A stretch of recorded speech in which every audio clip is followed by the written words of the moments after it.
Chapter 1, Chapter 1, The Ruins of the Night Parade of 100 Demons. Chapter 1, The Ruins of the Night Parade of 100 Demons. The stench of blood was so thick it felt like an invisible hand closing around his throat, squeezing tighter and tighter until he could barely breathe. Ugh!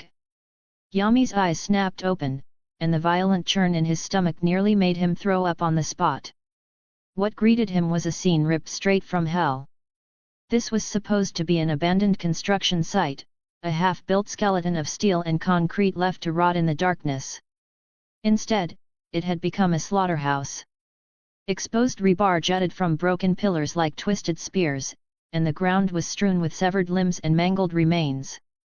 Blood dripped steadily from the warped floorboards above, each drop hitting the ground with a wet, chilling tap that echoed through the dead silence of the night. Where was he? Wasn't he supposed to be working overtime, buried in code? Yami pressed a hand to his pounding head and forced himself upright, his vision swaying as he staggered forward. Then he heard it. Crunch! Crunch! The sound came from the darkness ahead, damp and grotesque. It was the sound of bones being chewed. Yami slowly turned his head, his movements stiff with disbelief. Under the pale wash of moonlight, he finally saw the source. It was a grotesque mass of flesh more than 3 meters tall, its swollen body pieced together from countless twisted human faces. Bone spurs jutted from its bloated frame, sharp and jagged like the remains of something that had forced its way out from inside. In its hands was half a corpse dressed in a security guard's uniform, which it was casually gnawing on as if it were chewing sugarcane. At the monster's feet, 2 high school students huddled together in terror. A young couple, judging by their uniforms and the way they clung to each other. They had probably wandered into the area at the worst possible moment. The boy had already fainted from sheer fear. The girl was still conscious, but only barely. She clamped both hands over her mouth, tears soaking through her collar as her wide, trembling pupils reflected the sight of the monster feeding right in front of her. All the strength in her body had been drained away by terror. This was not courage failing in the face of danger. This was instinct. The primal despair of prey staring at its natural predator. Meat, more, more. The monster casually tossed the half-eaten corpse aside. Dozens of cloudy eyes rolled at once, locking onto the girl cowering in the corner. And no. No. The girl's will finally shattered. Help! Someone save me! The instant that scream rang out, a word exploded in Yami's mind. Cursed spirit! At the same time, a cold mechanical voice echoed in his ear. Ding! The strongest role-playing system has activated. Current world, Jujutsu Kaisen. Initial template loading. Yoriichi Tsugikuni, the pinnacle of Demon Slayer. Current role-playing progress, 1%. Unlocked ability, Hinokami Kagura, prototype of sun breathing. Yoriichi Tsugikuni? The man who had driven Muzan Kibutsuji into a corner? Before Yami could even begin to process the information flooding into his mind, the cursed spirit moved first. More, fresh, meat. The claw that had been reaching for the girl froze in midair. Then the thing's attention shifted completely, its many eyes turning toward Yami with ugly, ravenous hunger. It had lost interest in the terrified girl. This new prey smelled different. Special. Delicious in a way fear alone could never be. Boom! Its massive body exploded forward. A foul gust of wind, thick with the stink of rot and blood, rushed straight at him. It was absurdly fast. The girl squeezed her eyes shut in despair. It was over. That thin, ordinary-looking boy would be ripped apart in an instant. But just as those enormous claws were about to crush Yami's skull, he moved. No. To be more precise, his body moved before his thoughts could catch up. Faced with an indescribable monster, he felt no panic at all. Instead, a strange calm settled over him, cold and clear as still water. Along with it came a quiet sorrow, and a faint trace of pity for the abomination before him, this thing that had trampled life so casually. Life shouldn't be desecrated like this. His hand shot down instinctively and seized a rusty iron bar lying near his feet. Then his breathing changed. He had not yet mastered total concentration breathing, but his lungs rose and fell in a rhythm that felt ancient, natural, and terrifyingly precise. In that instant, the world slowed. The movement of the wind. The twitching contraction of the cursed spirit's muscles. The drifting dust suspended in the air. Everything became painfully clear. Hinokami Kagura, dance. Yami swung the iron bar. It was nothing more than a discarded length of rusted metal, bent and rough and unworthy of being called a weapon. And yet, in his hand, it blazed with the soul of the sun. A faint but incomparably pure flash of fire cut across the darkness, tracing a perfect arc through the night. Pfft! There was no resistance at all. The cursed spirit's hide, which could have shrugged off bullets without issue, split open like paper before that strike. One huge, swollen arm was sent flying into the air. Then came the neck. The countless distorted faces embedded in its body did not even have time to fully twist into pain before a scorching force swallowed them whole. Roar! The cursed spirit let out a shrill, agonized scream. Its regeneration had failed. The wound burned with a blazing force that smothered its cursed energy, preventing it from healing. Its enormous body crashed to the ground with a thunderous impact, sending dust and gravel billowing into the air. Silence followed. The girl in the corner stared blankly, unable to believe what she had just seen. That monster had been killed. And the one who killed it was a boy wielding nothing but an iron bar. Yami stood there, breathing a little harder now. The rusted bar in his hand had bent from the force of the swing, and faint wisps of heat still curled from its surface. Is it over? He looked at the fallen cursed spirit, the tension in his body loosening by a fraction. Although his role-playing progress was only at 1%, Yoriichi Tsugikuni's swordsmanship was simply too overwhelming. Even the barest fragment of that power was enough to cut down the creature before him. Just as Yami was about to step forward and check on the girl's condition. Whoosh! A sharp sound suddenly tore through the air from above. Yami's instincts screamed, and he looked up immediately. A dark figure descended like a meteor, then landed lightly atop a broken pillar amidst the ruins. Moonlight poured down and illuminated the newcomer. A black high school uniform. A signature black blindfold. Short silver-white hair. The man stood there with both hands tucked casually into his pockets, a lazy smile curling at the corners of his lips. He looked relaxed, almost careless. But the moment he appeared, the atmosphere of the entire ruin changed. The air itself seemed to freeze, as if everything around him had been forced into submission by his presence alone. There was no need for introductions. There was only one man in this world who could make an entrance like that. The strongest sorcerer of the modern era. Satoru Gojo had arrived. Chapter 2, The strongest sorcerer of the modern era. Chapter 2, The strongest sorcerer of the modern era. Oh! Looks like I'm a little late. Satoru Gojo lightly hopped down from the broken pillar, his leather shoes landing on the gravel with a crisp, almost casual sound. He did not spare so much as a glance for the giant cursed spirit lying on the ground. Instead, he walked straight toward Yami. Though the blindfold covered his eyes, Yami could still feel it. It was as if the man was studying him like some rare species he had stumbled across by accident. Yami tightened his grip on the bent iron bar in his hand. He knew Gojo was supposed to be an ally. But knowing that and actually standing in front of him were two completely different things. The pressure pouring off Satoru Gojo was overwhelming. It was not the suffocating malice of a cursed spirit, nor the blood-soaked terror of a battlefield. It was something grander, calmer, and far more absurd. It felt like standing beneath the entire sky. A presence so vast that it reduced everything else to something small. "Who are you?" Yami asked, even though he already knew the answer. He needed to speak, if only to cover up how abnormal everything about him had just been. Gojo stopped about 3 meters away, a trace of curiosity curling at the corner of his lips. Then he lifted one hand and hooked a finger beneath the edge of his blindfold, tugging it down just enough to reveal one eye.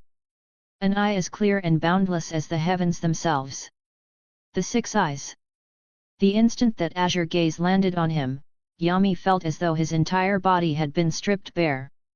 Muscle, bone, veins, breath, blood flow, every last detail was laid open beneath that single eye.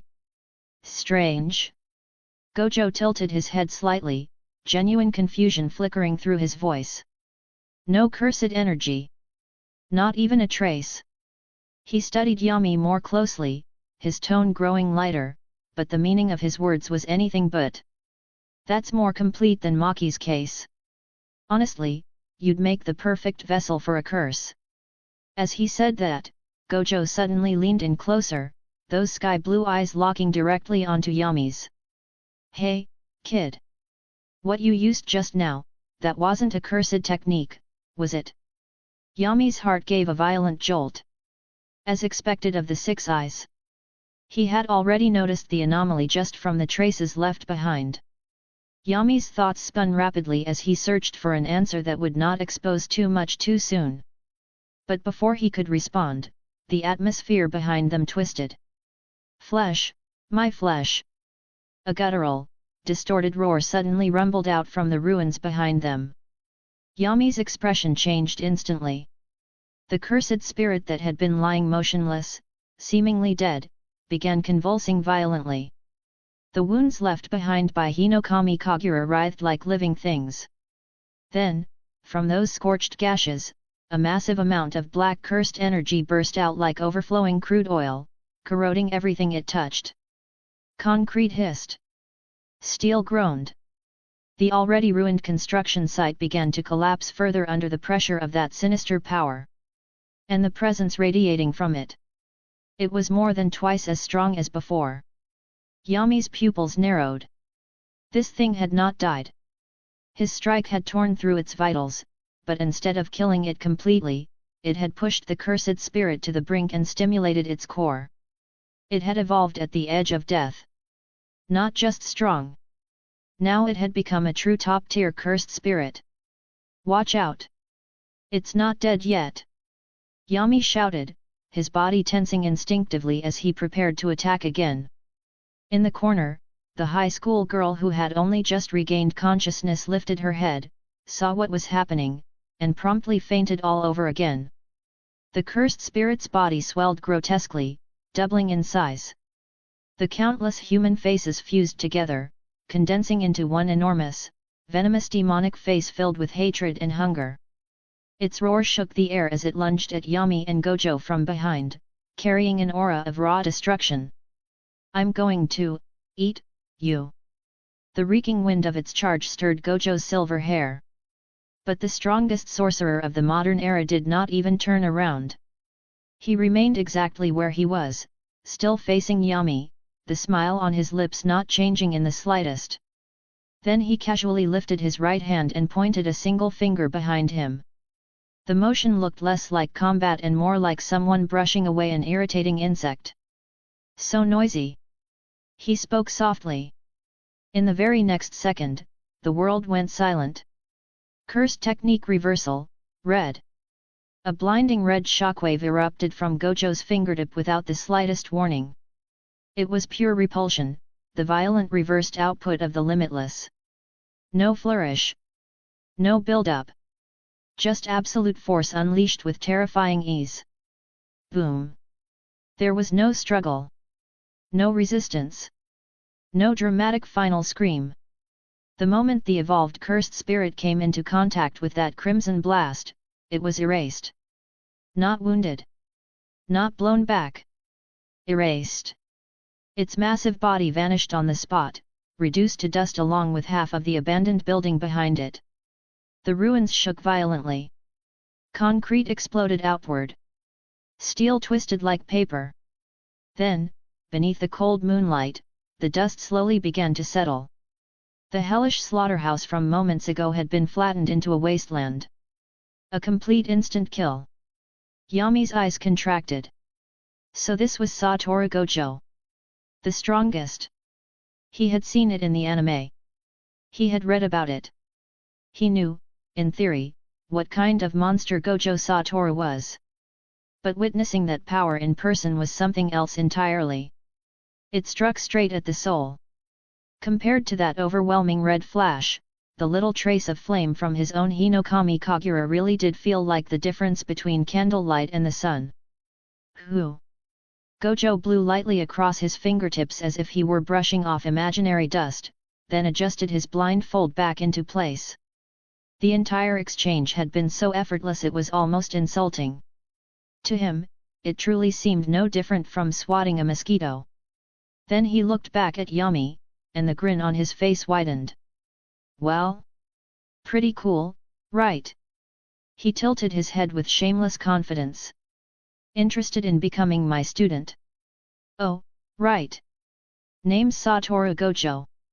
Teacher at Tokyo Jujutsu High. Yami slowly let out a breath, forcing down the turbulence in his chest. He understood it clearly now. From the moment Gojo appeared, his fate had already changed. Then the cold mechanical voice rang out inside his head again.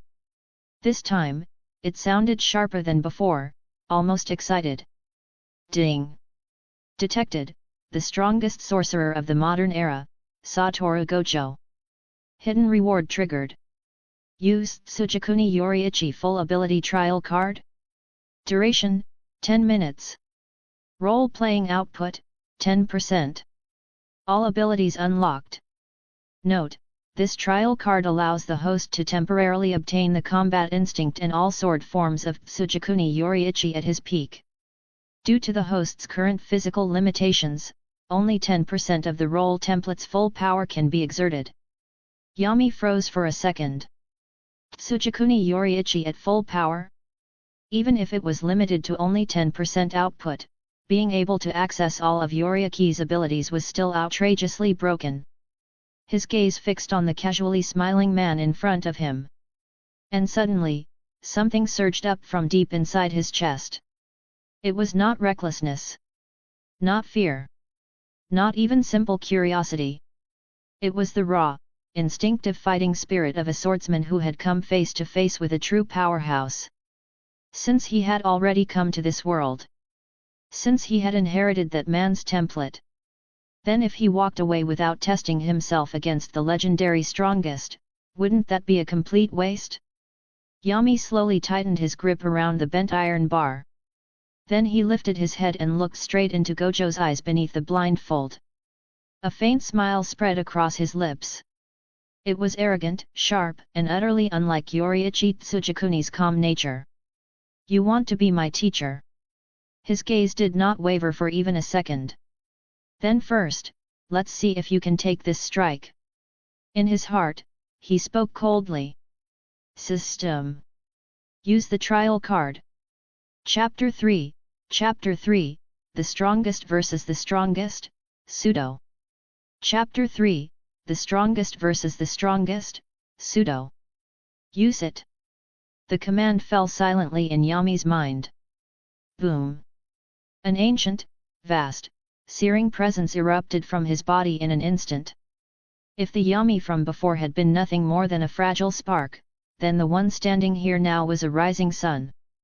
Dark red markings spread across the left side of his forehead like burning flames. The bent, rusted iron bar in his hand trembled violently, letting out a sharp hum as though it could barely endure the power now flowing through it. Then something unbelievable happened. The iron bar glowed red-hot in an instant, as if it had just been pulled from the heart of a furnace. Crimson blade, pseudo form. Even though it had been forcibly manifested through nothing more than a common piece of scrap iron, it still carried a fragment of the true Crimson Blade's nature. It burned everything. The smile on Satoru Gojo's face deepened. He could clearly feel it.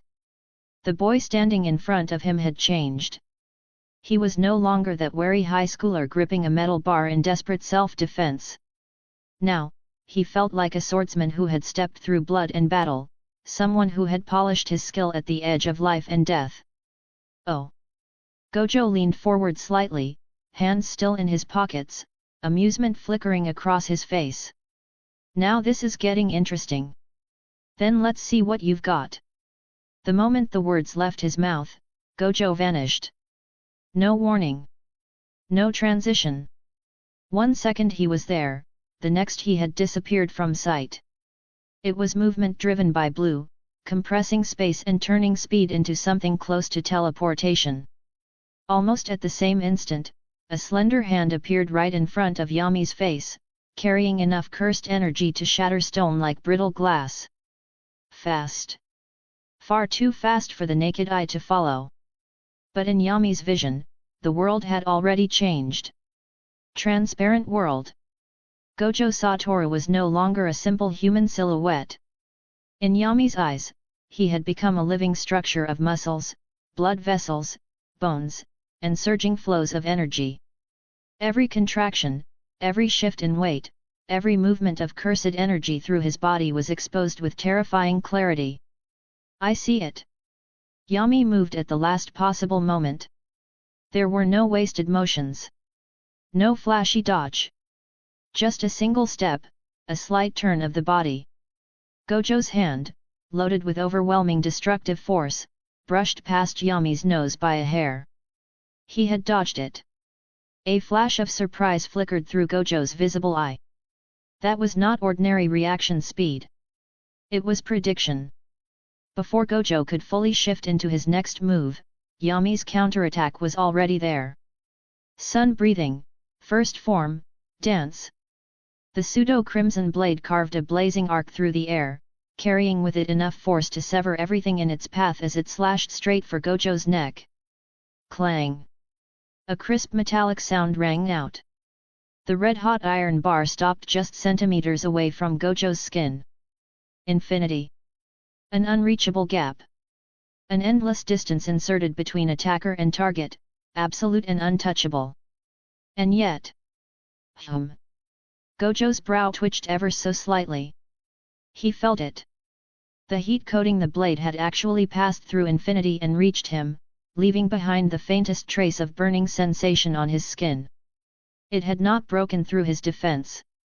But the fact that a physical phenomenon could slip past infinity at all was enough to make his interest sharpen instantly. To manage this without cursed energy. The blue in Gojo's eye brightened. Cursed technique lapse, blue. A tremendous force of attraction erupted between them. Yami's body was dragged toward Gojo uncontrollably, his feet leaving the ground as the pull distorted space itself. No leverage. No footing. No way to stabilize himself midair. At least, that should have been the case. But Yami moved again.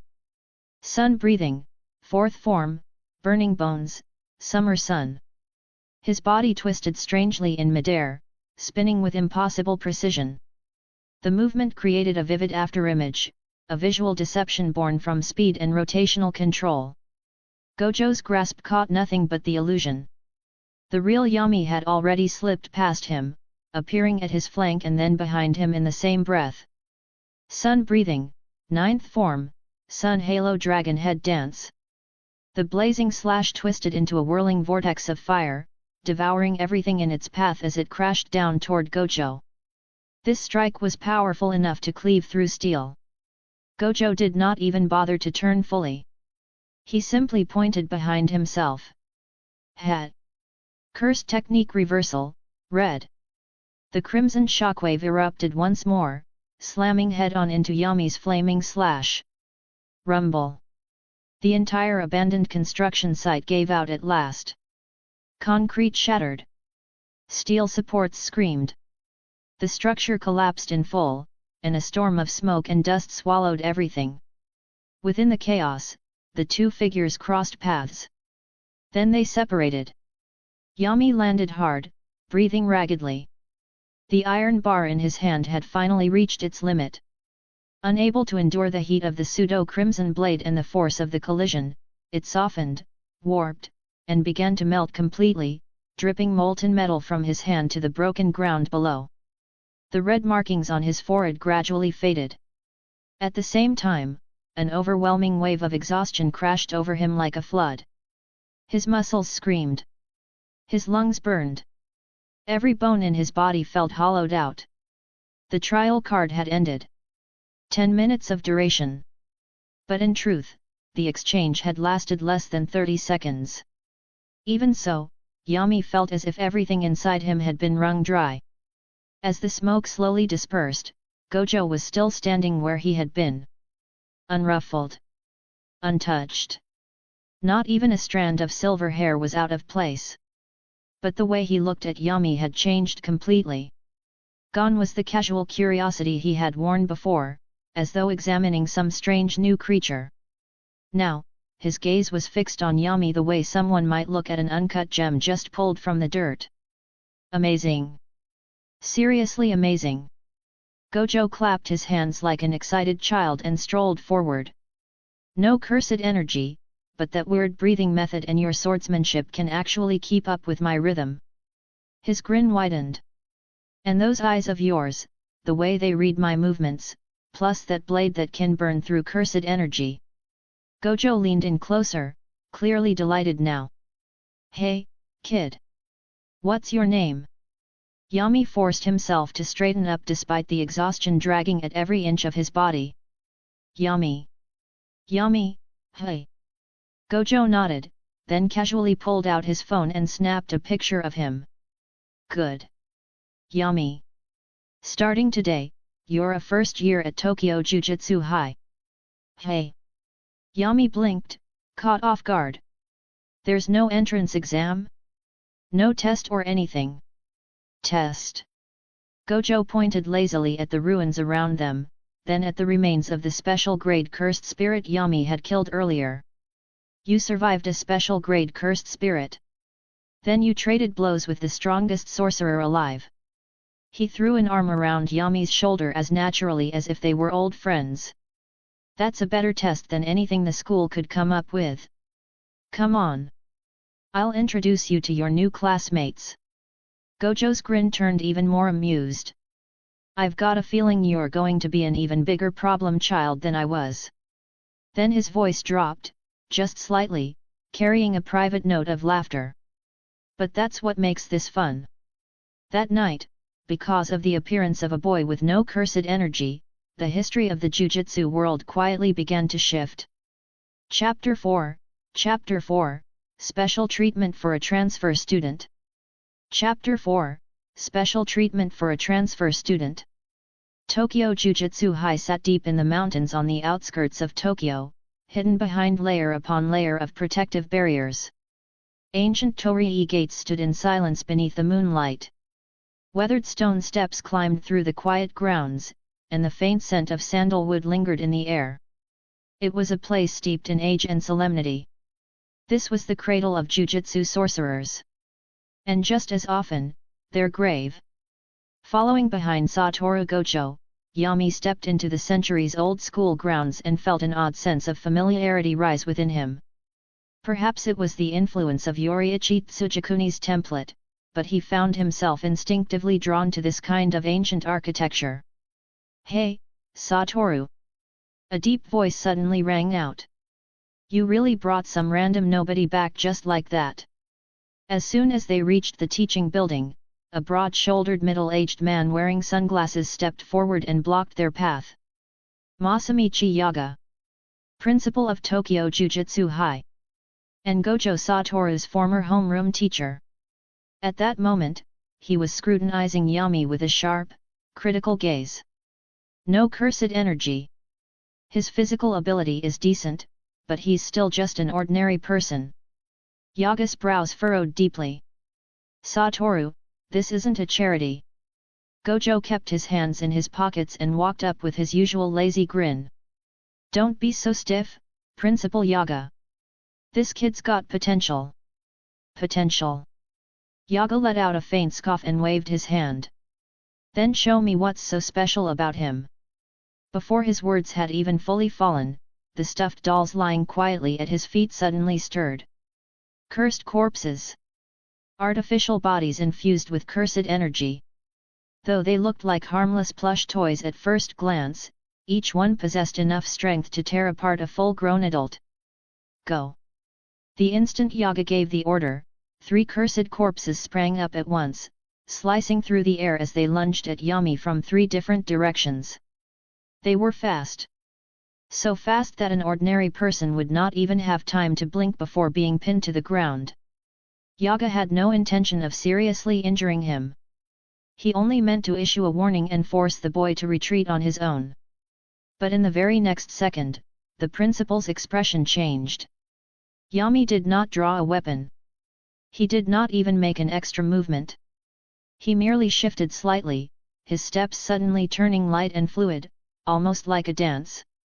The first cursed corpse's claws brushed past the edge of his clothes. The second's flying kick was redirected with the lightest touch, sending it crashing straight into the third. In a single exchange, the 3 aggressive cursed corpses were thrown into complete disarray. Yet Yami, standing at the center of it all, remained completely untouched. Not even a single strand of hair had fallen out of place. This is... Yaga froze. There had been no cursed energy fluctuation at all. That movement was pure physical skill taken to an absurd extreme. Kagura dance, Yami murmured softly. Though his role-playing progress was still only at 1%, the Hinokami Kagura he had unlocked already carried the embryonic traits of the transparent world. To his eyes, the cursed corpse's movements were riddled with openings. Too slow. Compared to that evolved cursed spirit from earlier, these things might as well have been moving in slow motion. Do we continue? Yami stopped and looked calmly at Yaga. His dark red eyes were tranquil. There was no fear in them, no youthful arrogance, no attempt to show off. Only stillness. Yaga raised a hand, and the agitated cursed corpses instantly halted before obediently retreating to his feet. Not bad. But the world of sorcerers isn't a place where you survive just by dodging. He stepped forward, looking down at Yami with the natural pressure of a grade 1 sorcerer. Tell me, kid. What do you fight for? For power. For some self-righteous idea of justice. If your resolve is half-baked, you'll die an ugly death. Sorcerers were people who lived side by side with death. Every day, they confronted curses born from twisted human emotions and all the terror that came with them. Without conviction, they either broke or went mad. Gojo leaned lazily against a nearby pillar, watching the exchange with interest and making no move to interfere. He wanted to hear the answer too. What kind of conviction would this strange boy give? Yami fell silent for a moment. He remembered the desperate high school couple in that ruined building. He remembered the security guard being chewed apart by a monster. Then, one after another, faces from the original story flashed through his mind. People who should have had brighter futures. People who should not have died the way they did. Riko Amanai. Yu Haibara. Kento Nanami. Nobara Kujisaki. The memories passed through him like a silent current. Yami slowly lifted his head and met Yaga's oppressive gaze head-on. When he spoke, his voice was not loud. But every word was clear. I just want to cut through the spirals of sorrow that should never have existed. This world already has too many regrets. If I have the power to change that, then why shouldn't I? The answer was simple. Pure. Maybe even a little naive. But paired with Yami's clear, unwavering eyes, those words carried a force that struck straight into the heart. That was Yoriichi Tsugikuni's belief. And it was also Yami's own resolve as someone who had come into this world carrying knowledge of its tragedies. Yaga went still. Over the years, he had heard all kinds of answers. Some fought for money. Some for status. Some for family. But this was the first time he had seen someone so purely driven by the desire to protect, and to change what should not have happened. This boy had no cursed energy. Yet his soul burned brighter than that of many sorcerers. A long silence followed. Then Yaga suddenly let out a low chuckle, though the expression on his face remained as stiff as ever. You pass. Put your things away, then go get fitted for your uniform. With that, he turned and walked off, his back seeming just a little lighter than before. Satoru. He did not look back. Don't let him die. Of course. Gojo grinned and immediately slung an arm around Yami's shoulders. What did I tell you? Total diamond in the rough. Principal Yaga's actually a softie. He was probably happy on the inside just now. Yami let out a helpless sigh. It seemed his life here was not going to be boring. Then Gojo casually pulled a folder from his pocket and tossed it toward a nearby filing cabinet.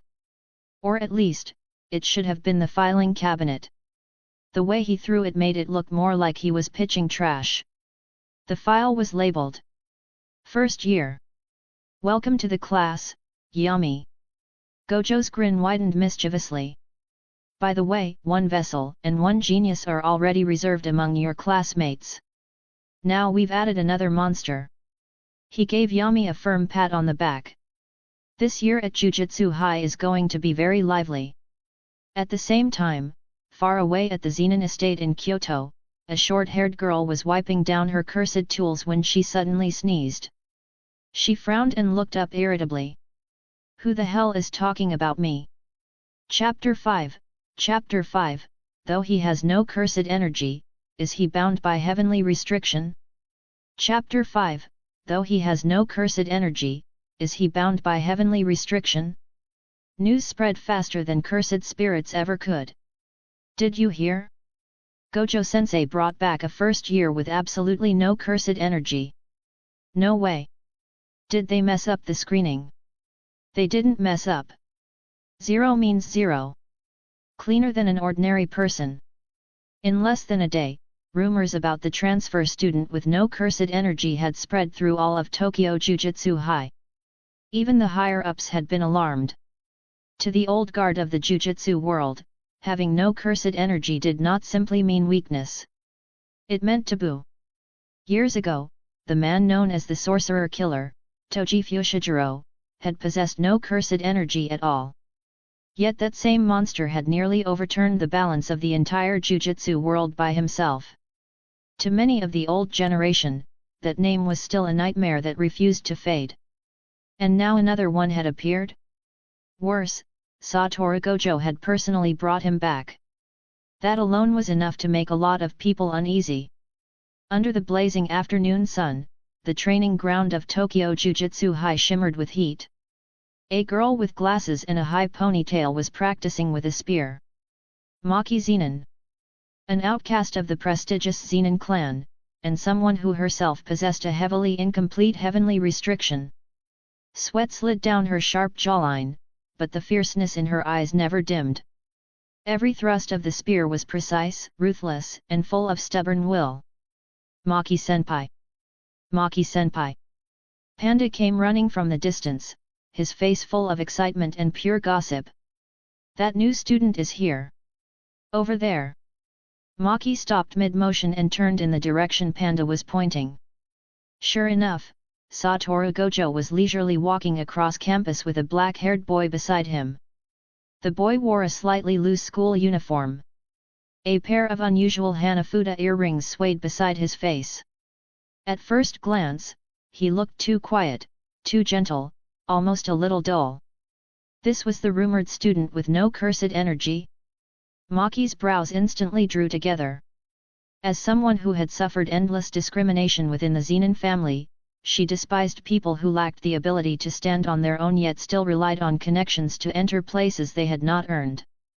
Especially someone who claimed to have no cursed energy, yet was clearly receiving special treatment from Gojo. I'll go take a look. Maki picked up her spear and strode over. Yo, Maki! Gojo greeted her from afar, acting completely oblivious to the gunpowder in her eyes. Or maybe he noticed and simply found it entertaining. Perfect timing. Let me introduce you. This is second year Maki Zenin. This is our newly enrolled first year, Yami. Yami gave a polite nod. Hello, senpai.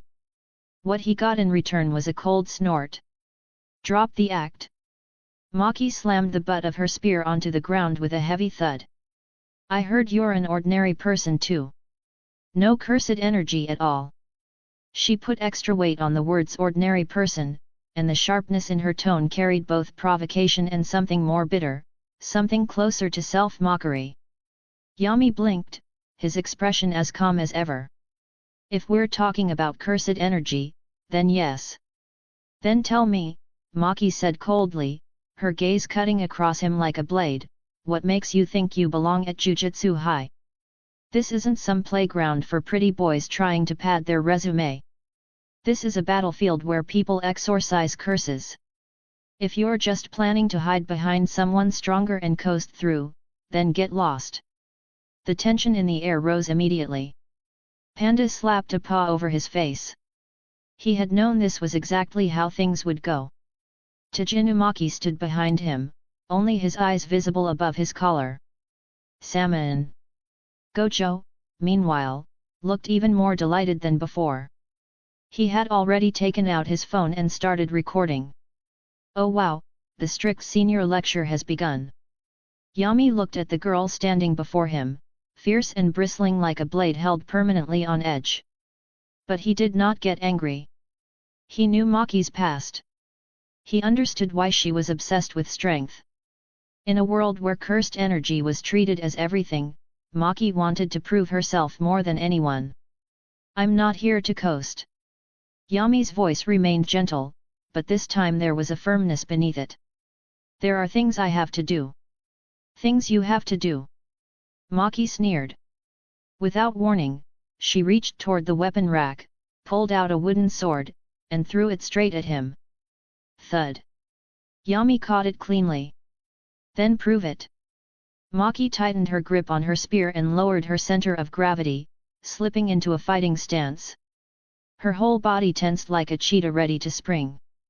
Don't say I'm bullying a first year. If you can survive 3 moves from me, I'll admit you're qualified to stay. More and more students began to gather around them. Even Kiyotaka Ijishi, who happened to be passing by in his car, stopped and stared at the training field with obvious nervousness. Yami lowered his eyes to the wooden sword in his hand. It was light. Far lighter than the rusted iron bar from before, so light it almost felt weightless. He casually wrapped his fingers around the hilt. His stance was loose, almost careless. Openings covered his entire body. At a glance, he looked like a complete amateur who had never held a sword before in his life. This guy. A flicker of anger flashed through Maki's eyes. Was he looking down on her? If that was the case, then she had no reason to hold back. Ha!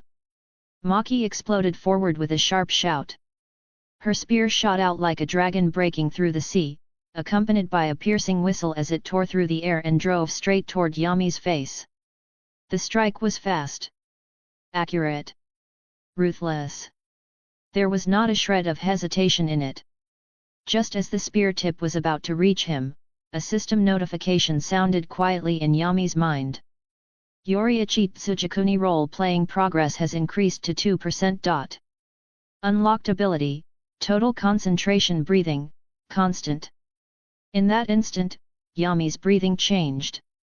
Hiss. A huge volume of oxygen surged into his lungs. His blood seemed to ignite.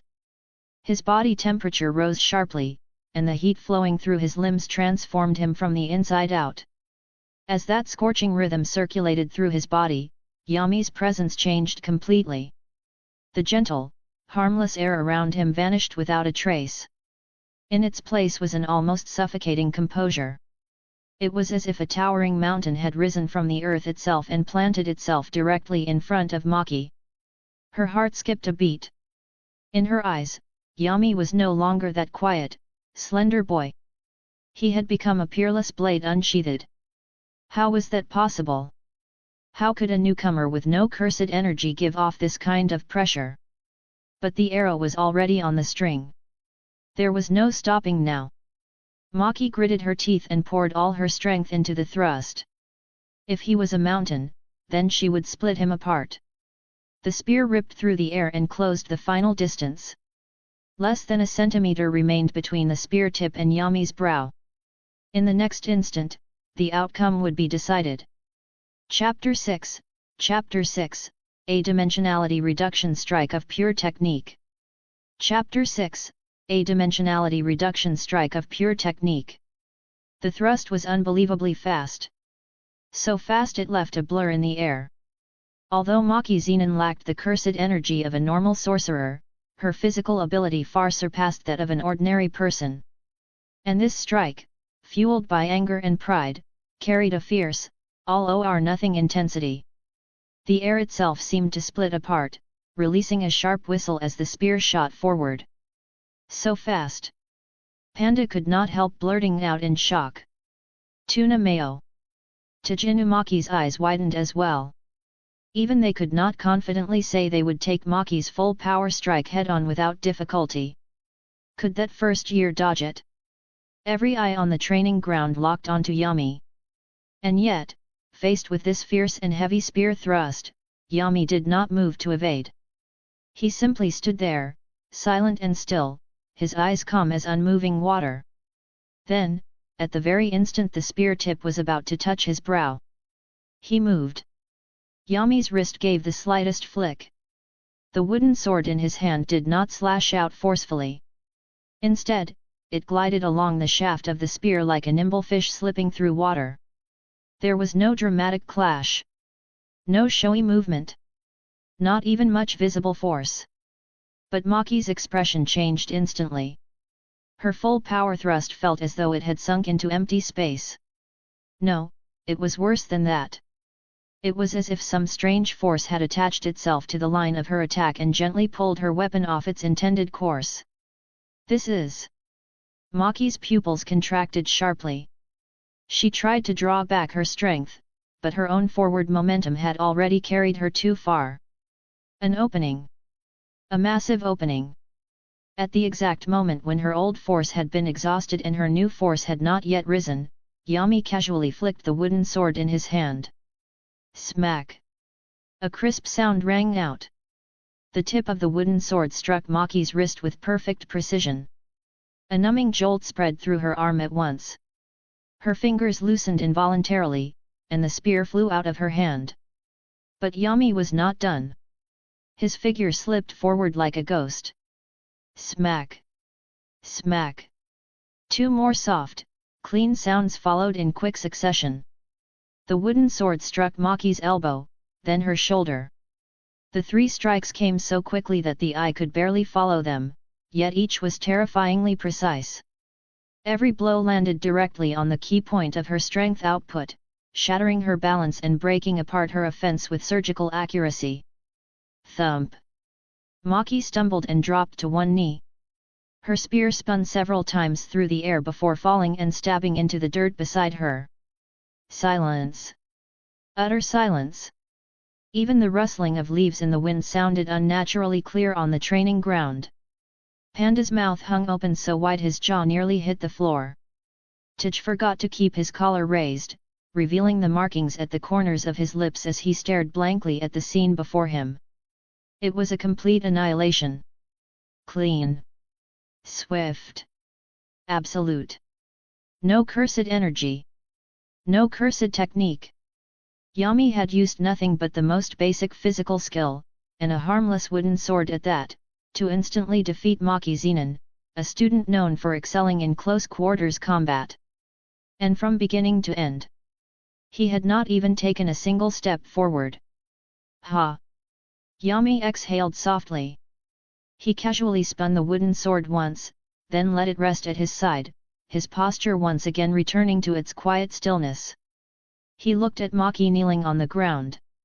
There was no arrogance in his expression, no smugness from victory. Only the same gentleness as before. Your breathing is too chaotic. His soft voice carried clearly through the silent training ground. Maki jerked her head up and stared at him. Her chest rose and fell rapidly. Sweat covered her face. Shock, humiliation, and disbelief all churned in her eyes. Chaotic? My breathing is chaotic? Since childhood, she had clawed and fought her way through the hellish environment of the Zenin clan. She had trained harder than her peers, harder than almost anyone, throwing in 100 times, 1,000 times more effort just to become stronger. She had always believed that, among people of her age, no one could surpass her in pure physical combat. And yet now, in front of this quiet, seemingly frail first year, she had lost miserably. Utterly. Pathetically. It did not feel like losing to someone stronger in the ordinary sense. It felt like a child throwing a clumsy punch at a seasoned master. They were fighting on entirely different levels. You. Maki bit her lip and tried to stand, only to find that half her body was still numb from those strikes. This was not brute force. It was an exquisitely refined technique. Use the smallest amount of force. Strike the weakest point. Achieve the greatest result. Who the hell is this guy? Your strength is excellent, and your speed is fast too. Yami walked over, reached out, and pulled the spear from the ground with an easy motion. But your heart is too impatient. He held the weapon out and offered it back to her. Fighting isn't about venting emotion. It's about staying calm at every moment. Feeling your opponent's breathing. Feeling the rhythm of their muscles. Feeling the flow of the wind. He placed the spear in her hand. When heavenly restriction gave you a body beyond ordinary people, it also took away part of your ability to perceive the world's finer details. Try slowing down. Feel every cell in your body. Listen to the voice of all things. Yami's voice was gentle and clear, like spring water flowing through stone. It washed slowly through the agitation in Maki's heart. Maki froze. She looked at the pale, slender hand in front of her, then lifted her gaze to Yami's dark red eyes. In those eyes, she found no mockery. No pity. No condescension. Only sincerity. He was really teaching her. Maki's face flushed red at once, not from anger this time, but from embarrassment. She had stormed over to provoke him like an idiot, only to be effortlessly beaten down like a monkey dancing in someone else's palm. And after all that, he had not held it against her in the slightest. He had even given her genuine advice. The contrast was so overwhelming that, for the first time in a long while, Maki genuinely wanted the earth to split open and swallow her whole. Humph! She snatched the spear from his hand, used it to push herself upright, and immediately turned her face away, not daring to look directly at him. Don't lecture me. I was careless this time. Next time I definitely won't lose to you. She tried to sound fierce, but her voice had already softened considerably, and there was even the faintest tremor in it. All right. Yami smiled and did not expose her bluff. I'll wait. At that moment, footsteps sounded from the distance. Excuse me, is this the first-year training ground at Jujutsu High? A slightly restrained voice called out. Everyone turned at once. Two boys were walking toward them. One had spiky black hair and sharp, composed eyes. The other had pink hair and an open, athletic look. Megami Fushiguro. And Yuji Itadori, the vessel who had just swallowed one of Sukuna's fingers. I'm Megami Fushiguro. This is Yuji Itadori. We're here for the entrance exam. Megami's gaze swept over the scene. He took in Maki's slightly disheveled state, then looked at the calm, composed Yami standing nearby. A trace of surprise flashed through his eyes. Maki-senpai lost? And judging from the state of things, it was a total defeat. Megami understood Maki's strength very well. In a pure physical exchange, even he would have trouble matching her without relying on Shikigami. And yet this ordinary-looking first year had beaten her that thoroughly. But Yuji, standing beside him, felt increasingly off. Ever since they had approached the training ground, the mouth on his cheek had started twitching restlessly. Sukuna. Something about this place was irritating the king of curses. Ugh! Yuji's body suddenly stiffened. A pained groan escaped his throat. What's wrong, Yuji? Megami's expression changed, and he instinctively stepped closer. Don't go near him. Yami's voice rang out sharply, more serious than it had ever been before. Before anyone could react, Yuji suddenly jerked his head up. His clear eyes were bloodshot now. The muscles in his face twitched violently, as though something beneath the skin was about to tear its way out. So hot, my body's burning. Yuji clutched at his chest, his fingernails digging so hard into his flesh they nearly drew blood. It felt as if the finger inside him had suddenly come alive and was now frantically trying to devour his will from within. Not far away, the wooden sword in Yami's hand trembled faintly. It was anger. The instinct carved into Yoriichi Tsugikuni's body was reacting violently, a near-absolute hatred toward demons and all similar forms of evil.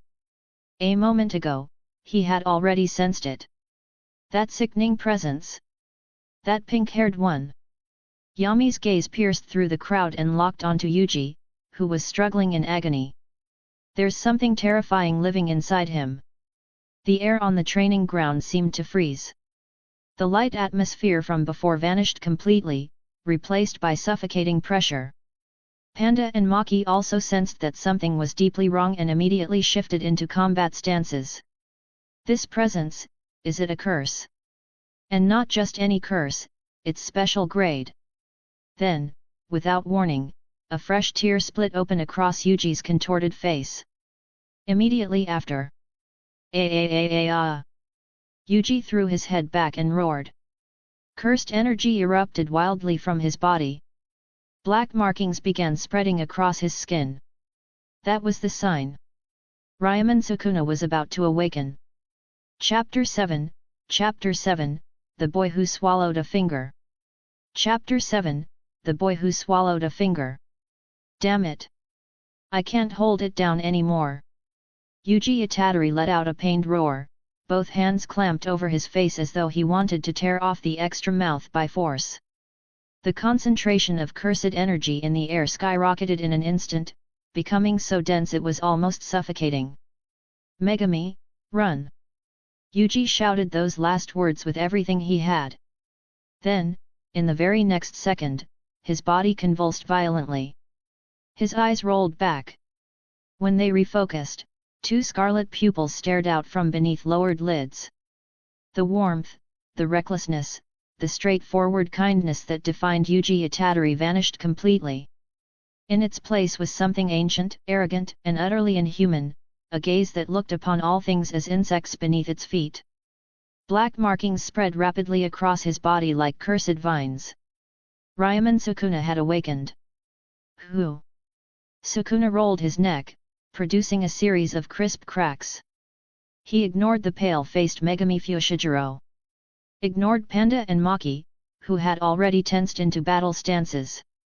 His eyes locked onto Yami from the very first moment. Found you! A grin spread across Sukuna's face, sharp white teeth flashing. That disgusting smell! Like the sun itself. Megami's expression changed drastically, and his hands immediately moved into a hand sign. Divine dogs! He knew it was almost hopeless. But he could not just stand there and do nothing. This was Sukuna. The king of curses. Even with the power of only one finger, he was still a monster far beyond what they, as students, should be able to confront. Run, kid! Megami shouted. But Yami did not run. Not only did he not retreat, he actually stepped forward. That single step stunned everyone present. Something about Yami was wrong. The gentle, harmless air around him had disappeared completely. In its place was a coldness so pure it was almost terrifying. Hatred toward evil. It was instinct carved into the depths of Yoriichi Tsugikuni's soul, an absolute refusal to forgive those who trampled life beneath their feet. The thing before him was not Muzan Kibutsuji. But the blood-soaked malice, the casual cruelty, the contempt for human life. They were revoltingly similar. Pathetic creature, Yami said softly. His voice was quiet, but in the frozen silence of the training ground, every person heard it clearly. Sukuna paused for a fraction of a second. Then he burst into manic laughter. Pathetic? You're talking about me? Ha ha ha ha. Interesting. Truly interesting. For the first time in 1,000 years, someone dares look at me like that. Boom. The ground beneath Sukuna's feet shattered. He shot forward like a cannonball, carrying enough force to make it feel as though the entire training ground might break apart beneath him. Die, brat! The attack was too fast. So fast Megami could not even follow the movement. So fast Maki had only just tightened her grip on her spear when Sukuna was already in front of Yami. His claw, wrapped in black markings and overflowing with raw brutality, tore through the air toward Yami's throat.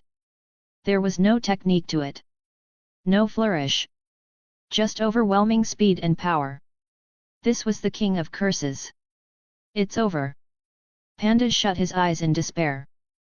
But the expected bloodshed never came. Clack. A faint, almost insignificant sound rang out. And against the screaming wind, it became unnaturally clear. Time seemed to freeze. Everyone stared. In the middle of the training ground, Sukuna's charge had come to a dead stop. The claw that could have torn through steel hung less than a centimeter from Yami's nose. It could go no farther.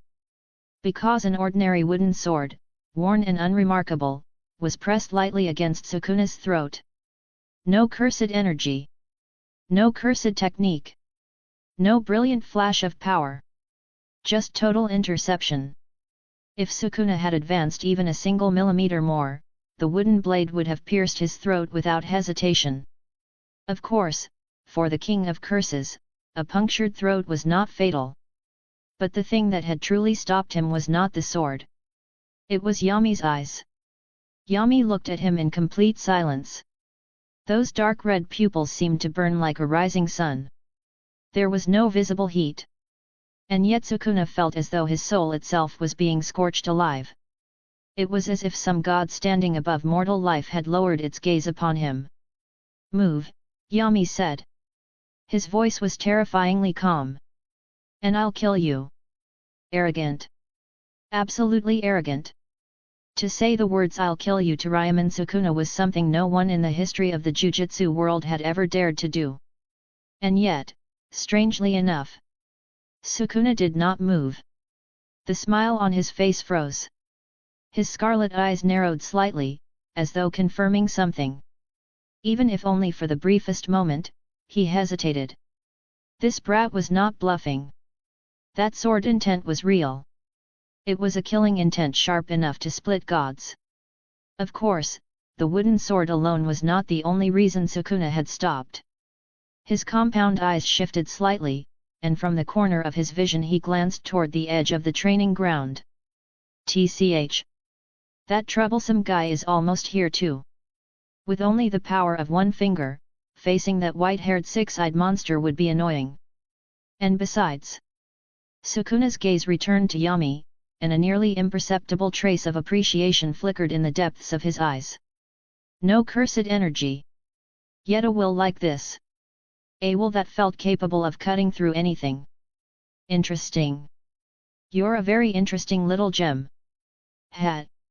Sukuna suddenly withdrew his hand and leaped backward several meters, widening the distance between them. The black markings on his face began fading. The consciousness that belonged to Yuji Itadori was starting to reclaim control of his body. Not bad. Very good. Sukuna gave Yami a long, deliberate look, as though engraving the boy's existence into his memory. Kid. Your name? Yami lowered the wooden sword in his hand. The murderous chill in his eyes gradually faded, replaced once more by that familiar gentleness. Yami. Yami. I'll remember that. Sukuna's voice grew softer and softer, until it was little more than a whisper. Protect that head of yours well. When I truly come back, you'll be the first one I use to christen my blade. The words were so brief they almost felt unreal. Then, the black markings vanished completely from Yuji's body. His strength gave out at once, and he collapsed. Megami reacted instantly and caught him. Yuji. You okay? Yuji blinked groggily and rubbed the back of his head. Hey? Fushiguro? What happened? I feel like I just had a weird dream. Looking at the confused Yuji, then at Yami not far away, who had already returned to his usual harmless demeanor, everyone present felt a deep sense of unreality. What had just happened was ridiculous. The King of Curses, who had nearly crushed all of them with sheer presence alone, had actually been forced back by a first year with no cursed energy, using nothing but a wooden sword. Clap! Clap! Clap! A burst of applause suddenly broke the silence. Brilliant! Absolutely brilliant! Satoru Gojo appeared atop the horizontal bar at the edge of the training ground, a bag of daifuku in one hand. He clapped enthusiastically as he hopped down. I seriously didn't expect this. I only went out to buy local sweets, and while I was gone you guys put on a show this good. He walked straight up to Yami, smiling as he held out a daifuku. Here. Reward. Edamame cream flavor. Super tasty. Yami hesitated for a moment, then instinctively accepted it. Thank you, sensei. You're welcome, you're welcome. Gojo waved a hand casually, then turned to look at the others, his grin turning playful. Since everyone's already so fired up, let's just do it today. The entrance exam starts now. Everyone, hey! Gojo raised one finger and pointed first at Yami, then at Megami and the newly recovered Yuji. The rules are simple. Yami is the examiner. Megami and Yuji, you two come at him together. As long as you can force Yami to use that sword. Gojo pointed at the rusted blade hanging at Yami's waist, the one he had not drawn even once. You win. That single sentence caused an uproar.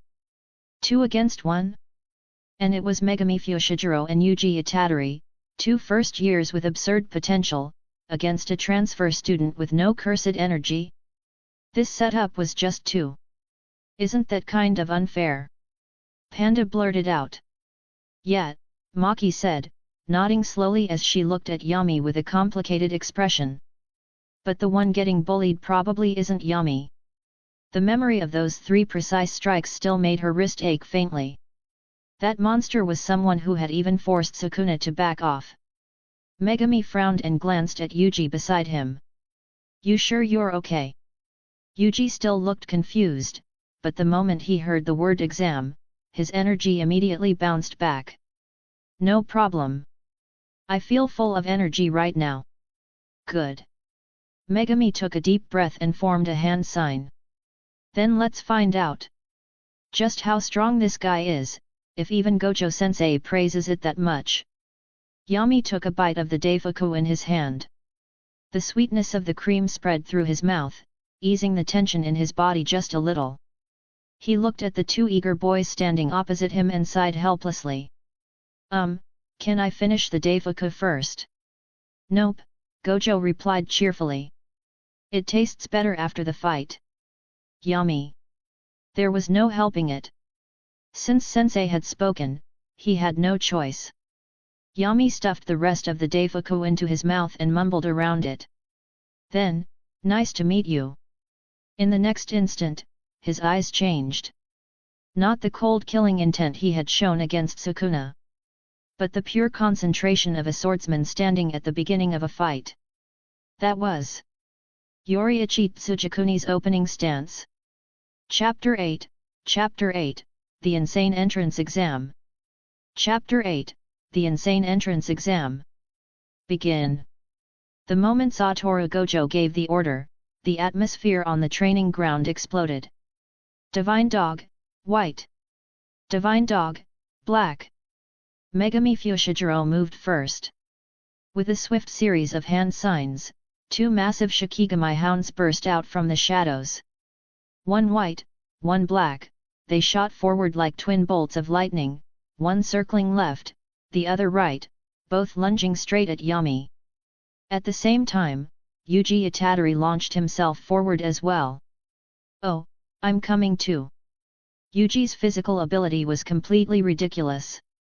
Even without using cursed energy, the explosive force in his legs shattered the bricks beneath his feet the instant he accelerated. He charged like a human-shaped Tyrannosaurus, following directly behind the divine dogs, his fist cocked back as he drove straight toward Yami's face. Front and rear. A perfectly timed pincer attack.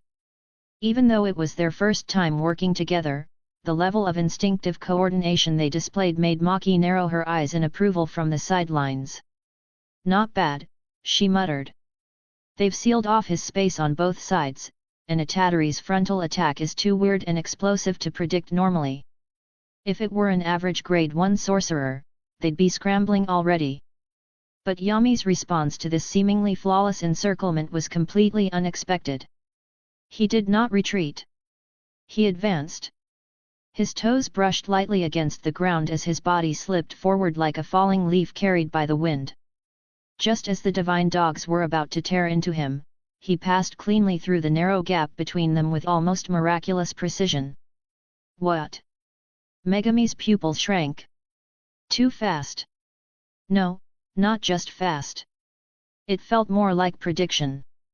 As if Yami had already known where the divine dogs would attack and moved ahead of time, dodging before the strike had fully formed. This was the combat instinct granted by 2% role-playing progress and total concentration breathing. In Yami's eyes, the divine dogs looked fierce, but their attack patterns were plainly visible. After slipping past the Shikigami, the next thing waiting for him was Yuji's fist. Take this! Yuji roared as the punch tore through the air with a howl. If that blow landed, it could dent steel. Yami did not meet it head-on. Instead, he flicked the wooden sword in his hand with almost delicate precision and tapped Yuji's wrist joint. Ow! Yuji's arm instantly went numb, and nearly half the force behind his terrifying punch evaporated on the spot. Yami then turned with effortless fluidity. The wooden sword traced a clean arc through the air and lightly struck Yuji across the back. Thud! With that single hit, Yuji lost his balance and stumbled forward several steps, nearly planting his face into the ground. So strong! Yuji caught himself and spun around, staring at Yami in astonishment. You neutralized my attack without using cursed energy. Don't get distracted. Megami barked, immediately sending the divine dogs back in. This time, he did not have them pounce recklessly. Instead, he used the mobility of the shadows to keep them circling Yami, constantly shifting positions and searching for openings. Yuji had learned too. He no longer rushed in blindly, but began syncing his movements with the divine dogs, using their pressure to harass Yami from different angles.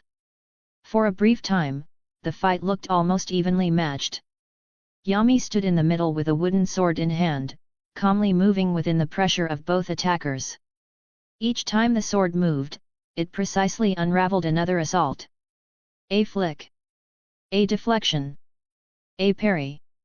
That plain wooden sword seemed to come alive in his grasp, stopping every single attack exactly 1 meter away from him. Amazing! Nobara Kujisaki, who had apparently arrived at some point, stared with wide eyes. So that's the transfer student? He has no cursed energy, right? Then how is he outmaneuvering those two monsters? Gojo stroked his chin, the blue of his eyes behind the blindfold gleaming with interest. Not just that. He grinned. Watch his breathing. Breathing. Everyone froze for a second, then looked more closely. Only then did they notice it. Throughout the intense exchange, Yami's breathing never broke rhythm. Long. Deep. Measured. And yet, within that smooth cadence was a strange, almost unnatural rhythm, like every inhale and exhale was feeding some invisible furnace. With each breath, his chest rose and fell in a steady pattern, as though he were gathering power from the air itself. Maki narrowed her eyes. That's total concentration breathing, Yami murmured inwardly. At only 2% role-playing progress, he could barely maintain it for a few minutes. But even so, the effect was immediate. As huge amounts of oxygen flooded into his lungs, every cell in his body seemed to awaken. His blood ran hotter. The world sharpened. His vision grew clearer. That should be enough. Yami spoke softly. He looked at Yuji and Megami, both of whom were rushing him again, and let the tip of the wooden sword dip slightly. Warm-up's over. The moment those 4 words landed, a chill ran down Megami's spine. Itatori, back off. But he was too late. This time, Yami did not move to defend. He attacked. He drew in a deep breath, so deep it felt as though the surrounding air had been vacuumed dry in that instant. Then he swung the wooden sword. For a fleeting moment, everyone thought they were hallucinating. The ordinary wooden blade seemed to burst into flame. No. Not real flame. That was sword intent. The visualization of skill refined to an absurd extreme. Hinokami Kagura, dance. Whoosh. A circular slash bloomed in the air. There was no actual fire. And yet, in Yuji and Megami's eyes, the strike shone as brilliantly as the sun itself, carrying an overwhelming wave of heat as it rushed toward them. What is this? Yuji cried out in shock, instinctively raising an arm to block. But facing that slash, he felt like a moth hurling itself into a furnace. Megami's expression changed drastically. He tried to pull the divine dogs back to defend, but the strike was too fast. Far too fast. Even the shadows could not react in time. Boom! The wooden sword cut through the air with a thunderous roar. A powerful shockwave burst outward from Yami as the center. Yuji and Megami were thrown back like kites with snapped strings, blasted through the air before crashing heavily onto the ground. Thud! Thud! Dust erupted around them. Silence swallowed the training ground whole. Everyone stared with open mouths, as though their jaws had collectively dislocated. Maki did not even notice her spear slipping from her hand. Panda rubbed his eyes so hard it looked like he was trying to erase the scene. Even Gojo's smile froze for a heartbeat before widening even further. In the center of the field, Yami still held his finishing stance. No cursed energy radiated from him. The wooden sword remained intact, not even a scorch mark left on its surface. And yet the image of that strike, of those flames that seemed capable of burning through everything, was already carved into everyone's minds. Cough, cough. Yuji pushed himself up from the ground, covered in dust. The impact had hurt, but with his absurd constitution, he was largely fine. Even so, faint scorch marks were visible on his clothes, as though he had really been brushed by intense heat. Megami stood as well, staring at the charred edge of his sleeve. His pupils trembled. No cursed energy. Really no cursed energy. Then where did that fire come from? That was the question on everyone's mind. If someone could create a phenomenon like that without cursed energy, then what did that make all of them, sorcerers who had risked their lives building power through cursed energy? A joke? Yami slowly lowered the wooden sword and exhaled a long breath. White mist drifted from his lips. After using Hinokami Kagura, his body temperature had risen to a frightening degree. His skin was slightly flushed, and a fine sheen of sweat covered his forehead. But that only made him look even more mysterious in everyone else's eyes. That wasn't a cursed technique. Gojo stepped forward at last, breaking the stunned silence. He looked at Yami, interest practically overflowing from him. That was a technique taken to its absolute limit. When skill surpasses the body's limits, it can create something that looks like a miracle. Then Gojo leaned in and poked Yami's burning cheek. But, Yami, are you really not going to teach your teacher? I want to learn the cool flaming sword thing too. Yami helplessly dodged the finger. Sensei, it's a breathing technique. A breathing technique. Everyone repeated the unfamiliar words at once. That's right. Yami nodded. He did not want to explain too much, but if he wanted to use his abilities openly in the future, he needed at least a basic foundation for everyone to understand. By using a special breathing pattern, the heart and lungs are strengthened. That allows the blood to absorb a much larger amount of oxygen in a short time, which lets the body release power beyond its normal limits. He paused. That is total concentration breathing. Everyone listened with expressions that were half enlightened, half completely unconvinced. It sounded scientific. Sort of. But how did breathing turn into fire? That was obviously supernatural. No matter how they looked at it, this was still basically sorcery wearing a fake mustache. All right, method aside. Gojo clapped his hands loudly and announced with a grin. Yami passes the entrance exam. Starting today, he's officially our fourth first-year student. Everybody, applause. Scattered clapping broke out around the field. It was not that no one acknowledged Yami's strength. Quite the opposite. They were just still recovering from having their worldviews smashed to pieces. Especially Maki. She stared at Yami with a gaze more intense than ever before.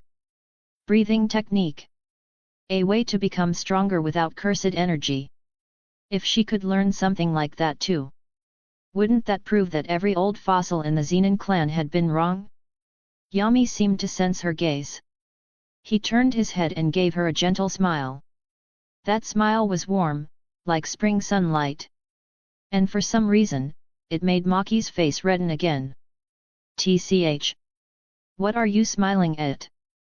She immediately turned her face away and muttered under her breath. From now on, take care of me, you annoying first year. Chapter 9, Dorm Assignments and a Late Night Meal. Chapter 9, Dorm Assignments and a Late Night Meal. The insane entrance exam finally came to an end. It had been brief. But the shock it left behind clung to everyone for a long time. Especially Yuji Itadori and Megami Fushiguro, who trailed behind Satoru Gojo like two frostbitten eggplants, their spirits visibly battered. Fushiguro, am I really that weak? Yuji tugged at the scorched hem of his clothes, his face full of frustration. I felt like I was actually hitting something, but it was like punching cotton. Megami said nothing. He only kept his eyes on Yami's back as the boy walked ahead of them. Weak? No. Yuji's physical abilities were already monstrous. The real problem was that Yami was simply too strong.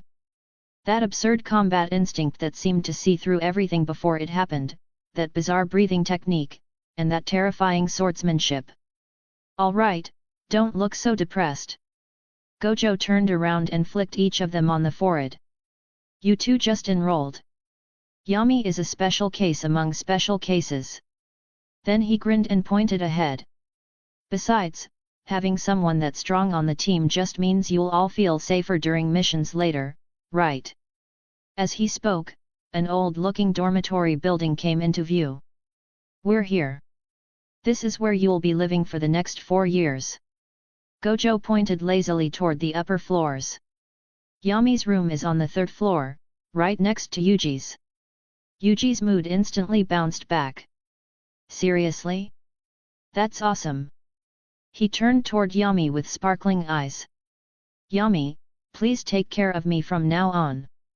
Oh, and can you teach me that thing where you swing a wooden sword and it turns into fire? Yami looked at the overly enthusiastic boy and smiled, then gave a small nod. If there's a chance. After the room assignments were settled, the sky had already darkened. It was evening now. And everyone was starving.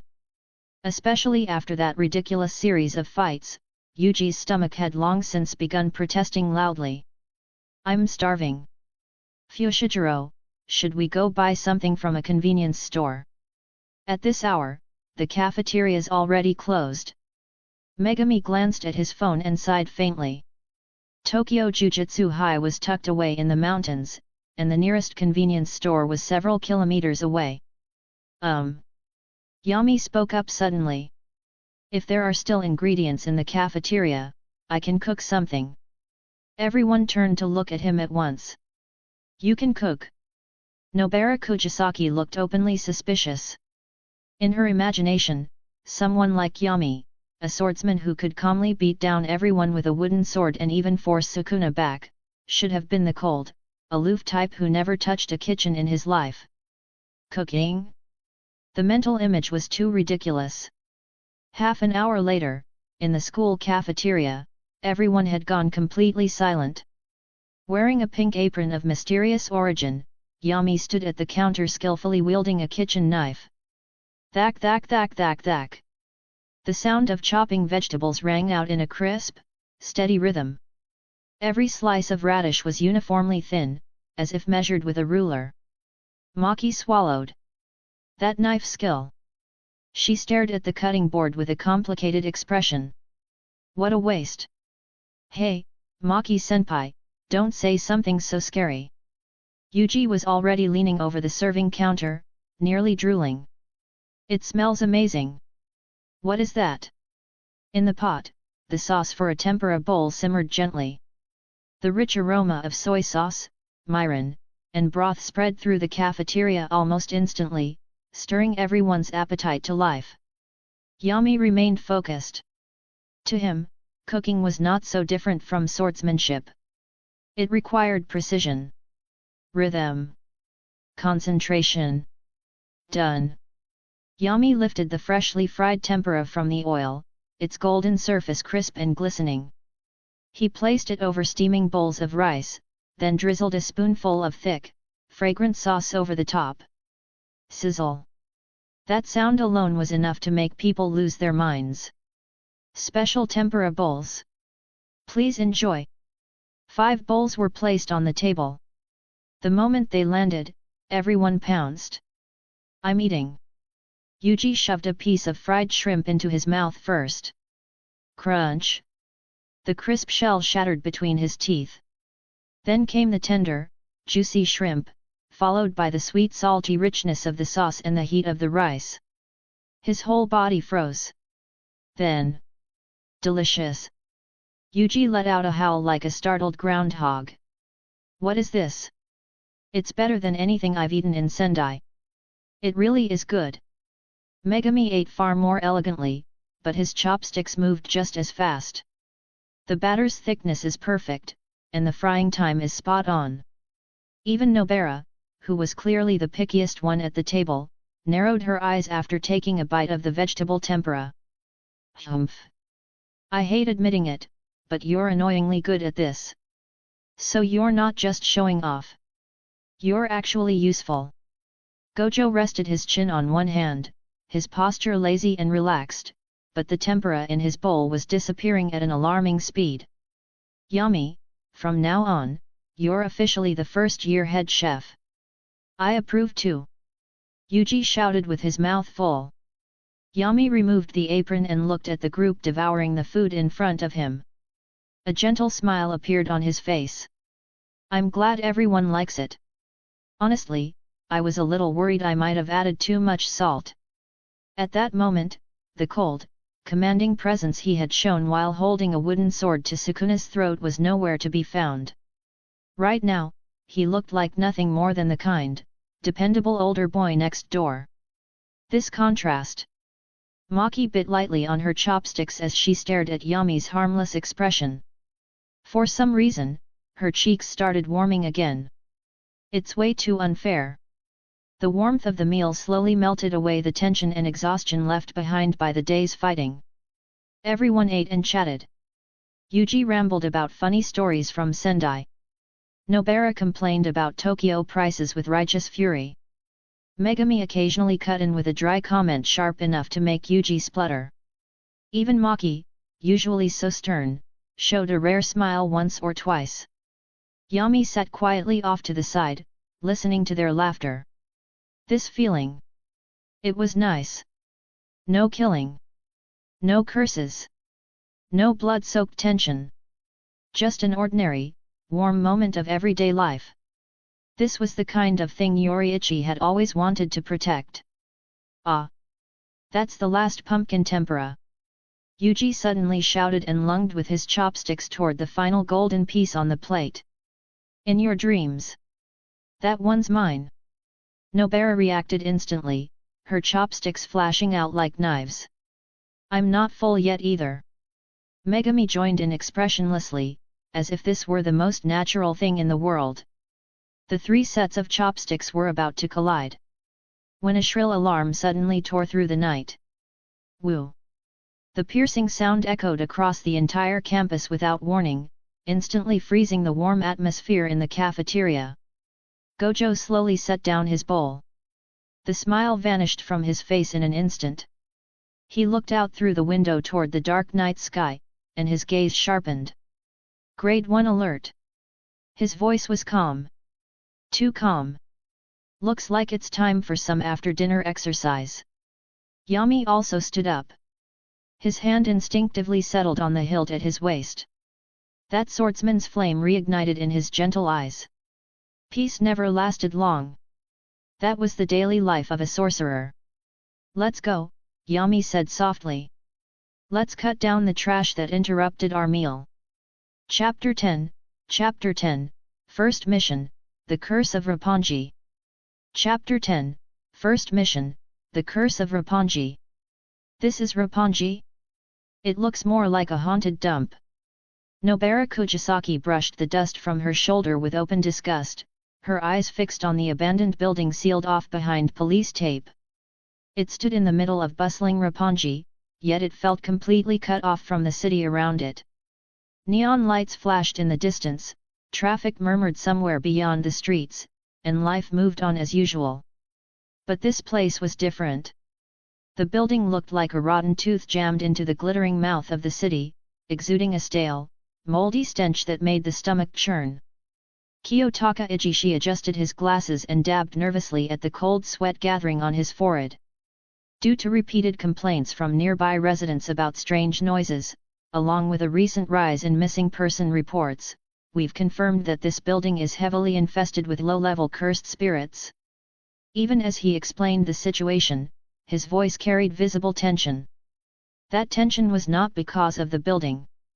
It was because of the 4 first years standing in front of him. One was Sukuna's vessel.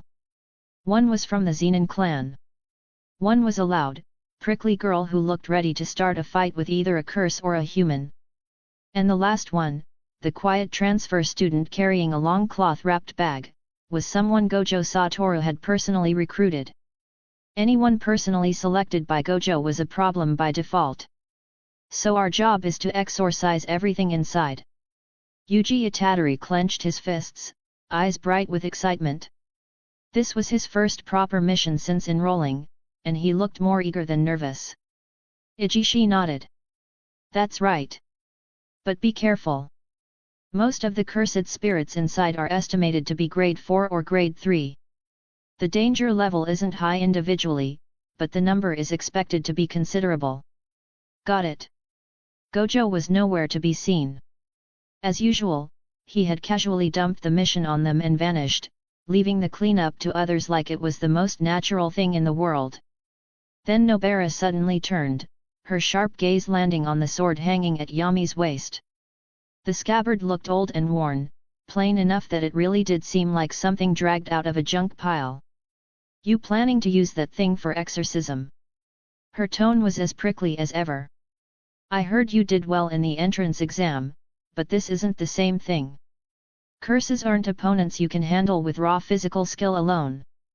She folded her arms, chin raised. If you don't have cursed energy, that junk won't even scratch a cursed spirit. The words were harsh, but by the logic of Jujutsu society, they were not wrong. Only attacks infused with cursed energy could exorcise curses. Ordinary blows were meaningless against them. Even overwhelming physical force was supposed to amount to nothing. Megami Fushiguro frowned, about to say something in Yami's defense, but Yami only smiled. A calm, almost gentle smile. It's fine, he said. If the blade is fast enough, it can cut through anything. Nobara stared at him. What kind of nonsense is that? Before she could say more, Yami stepped past the police tape. Let's go. He did not explain himself. He simply walked forward. His footsteps were light, almost quiet, yet the moment he crossed into the shadow of the building, something about him changed. Instantly. 1 second, he had seemed like an unassuming high school student. The next, he felt like a blade halfway drawn from its sheath. Sharp. Cold. Dangerous. Nobara clicked her tongue. What a show-off! Still, she followed. Yuji and Megami exchanged a glance before stepping inside behind them. The interior of the building was pitch black. Dust hung in the air so thick it almost felt sticky. Beneath the smell of rot and mildew was something fouler, a wet, rusty scent like old blood left to decay in a sealed room. Megami's eyes narrowed. Be careful. They're here. His fingers moved at once, forming a familiar sign. Divine dogs. Shadows rippled. A black divine dog and a white divine dog emerged from the darkness, low to the ground and tense, their eyes scanning every corner. The building answered with silence. Then came the rustling. A faint scrape. A wet drag. A skittering sound from somewhere beyond sight. And then the darkness opened its eyes. Scarlet after scarlet after scarlet. Hundreds of eyes lit up in the black, forming a sea of crimson points that swallowed the hallway whole. Yuji's expression changed. That many. The cursed spirits surged forward like a tide breaking loose. Some had too many limbs. Some were little more than swollen masses of flesh dragging themselves across the floor. Others clung to walls and ceilings like bloated insects, mouths split wide, giving off shrill, grating cries that stabbed straight into the nerves. The sheer number alone was enough to make the skin crawl. Nobara's face stiffened as she pulled several nails from her pouch. Seriously? Ijishi called this a manageable number. Even if most of them were weak, being drowned in this many cursed spirits was a different matter. Sooner or later, it would wear down their cursed energy. Yuji rolled his shoulders and lowered his center of gravity, ready to charge. Megami's divine dogs bared their fangs. The three of them had barely entered a battle stance when a figure moved ahead instead of bracing for defense. Straight into the swarm. Megami's eyes widened. Yami, wait! Charging into a mass of cursed spirits without visible cursed energy reinforcement was no different from suicide. But Yami did not stop. His right hand came to rest lightly on the hilt of his sword. Then his breathing changed. It was subtle at first. Not exaggerated, not forceful, not the kind of deep inhale people made to steady themselves before a fight. It was a rhythm. A strange, precise rhythm that seemed to alter the atmosphere around him. Air flowed into his lungs in measured waves, then spread through his body with unnatural efficiency. Oxygen flooded his bloodstream. His muscles tightened. His body temperature rose. The beat of his heart deepened until it sounded less like a pulse and more like war drums pounding in his chest. Current role-playing progress, 2%. 3%. The numbers on the system panel flickered upward. He still had not unlocked the true forms of sun breathing. But the physical enhancement granted by the breathing method alone was already more than enough for prey like this. Yami lowered his gaze. Focus. The next instant, steel sang. Clang. The sound of a blade leaving its sheath rang through the cramped interior like a sharp crack of judgment. There was nothing grand or mystical about it. Just steel scraping against steel. Yet the moment that sound spread, every cursed spirit in front of him seemed to recoil instinctively. As if death itself had opened its eyes. Then Yami vanished. A cold flash tore through the dark. The foremost cursed spirit split apart before it could even scream, its body disintegrating in midair. There was no visible surge of cursed energy. No glowing effect. No flashy technique. Only a slash so fast the eye could barely follow it. Then came the second. The third. The 10th. Yami moved through the horde like a ghost slipping between nightmares. He used no grand sword forms, no ostentatious technique names, no wasted flourishes. Just the simplest fundamentals of swordsmanship, cleaving, cutting, thrusting, drawing, turning. Basic movements stripped down to their purest form. But in his hands, those basics became terrifying. Every strike landed with impossible precision. Every step placed him exactly where he needed to be. Every motion flowed into the next without the slightest pause, like an execution written into his body long before the battle began. Flesh burst apart. Limbs flew. Black blood splashed across cracked walls and dirty tile. The horde that had looked overwhelming seconds ago was now being carved apart like a field of weeds before a wildfire. Wherever Yami passed, cursed spirits died. Not staggered. Not wounded. Died. Cleanly. Absolutely. Instantly. Yuji stopped cold. For all his physical gifts, even he could not help staring. That's insane. Nobara still had her hammer raised, but she no longer swung it. She didn't need to. Because there was no opening left for her to take. The transfer student she had thought would only get in the way was tearing through cursed spirits with casual efficiency, like he was cleaning up trash rather than fighting monsters. But what truly made her scalp prickle was not just his speed. It was what happened after each kill. The wounds left by his blade gave off faint white smoke. The severed remains of the cursed spirits writhed for an instant, then broke down completely, as though something hot and unforgiving had burned through their core. There was no sign of regeneration. No lingering curse. Just clean erasure. Megami's pupils tightened. His divine dogs, usually fearless against lesser curses, had gone completely still. Even they were staring. That isn't cursed energy. It absolutely was not. Yet the pressure coming off Yami's sword strokes was more domineering, more intense, more suffocating than ordinary cursed energy. It was scorching. Blazing. Like staring directly at something that had no business existing in this place. Like the sun had entered a nest of filth. 3 minutes later, the building fell silent. The screeches were gone. The skittering was gone. The sea of scarlet eyes had vanished completely. Only shredded remains and the fading stench of slaughter lingered in the corridor. Hundreds of low-level cursed spirits had been erased. Yami stood alone in the center of the aftermath, sword angled slightly downward. Though the corpses of curses were already dissolving, the air still carried the heavy sense of a battlefield soaked in death. He exhaled once. Then he flicked the blade lightly, as though brushing away blood that no longer existed, and returned it to its sheath. Click! It's over. He turned back toward the others, and just like that, the sharp killing intent around him receded. His expression softened again, almost harmless. It was such a drastic shift that it felt unreal. Let's head to the second floor. For a moment, Nobara opened her mouth, clearly intending to say something normal. Something like "You're strong." Or maybe "I misjudged you." Instead, what came out was, "You freak." Then, as if that still failed to capture her disbelief, she added, "An absolute freak.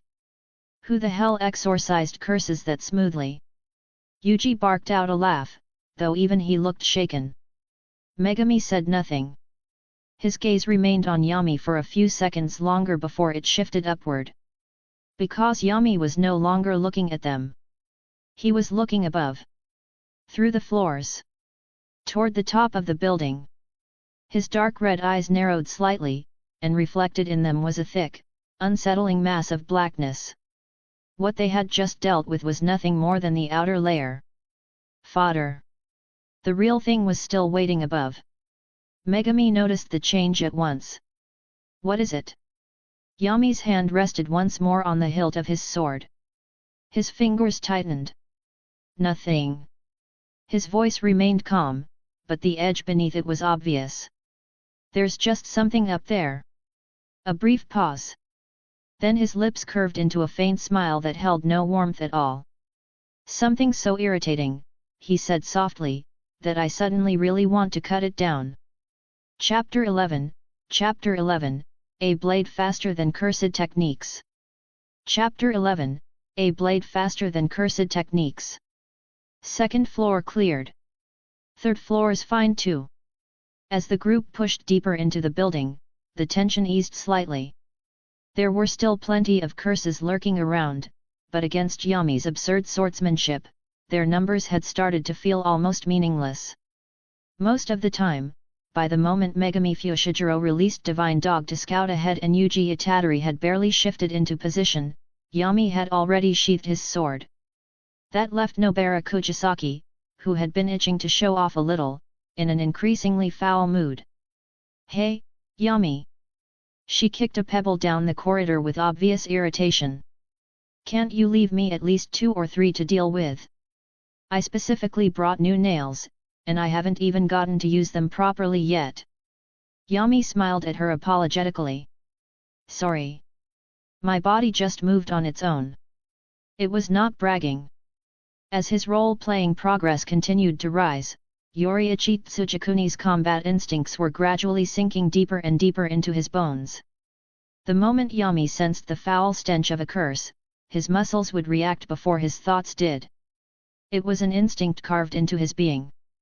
A natural urge to cut down evil. "Tch, don't say it in such an annoying way." Nobara rolled her eyes and walked toward the corner ahead, intending to check the next stretch of hallway. Then the situation changed without warning. From the shadows of a wall that had looked completely empty just a second ago, a pale arm suddenly shot out. It was thin as a dead branch, but its nails were long and sharp as knives. Without making the slightest sound, it clawed straight toward the back of Nobara's neck. A grade 2 curse. One with enough intelligence to hide itself and wait.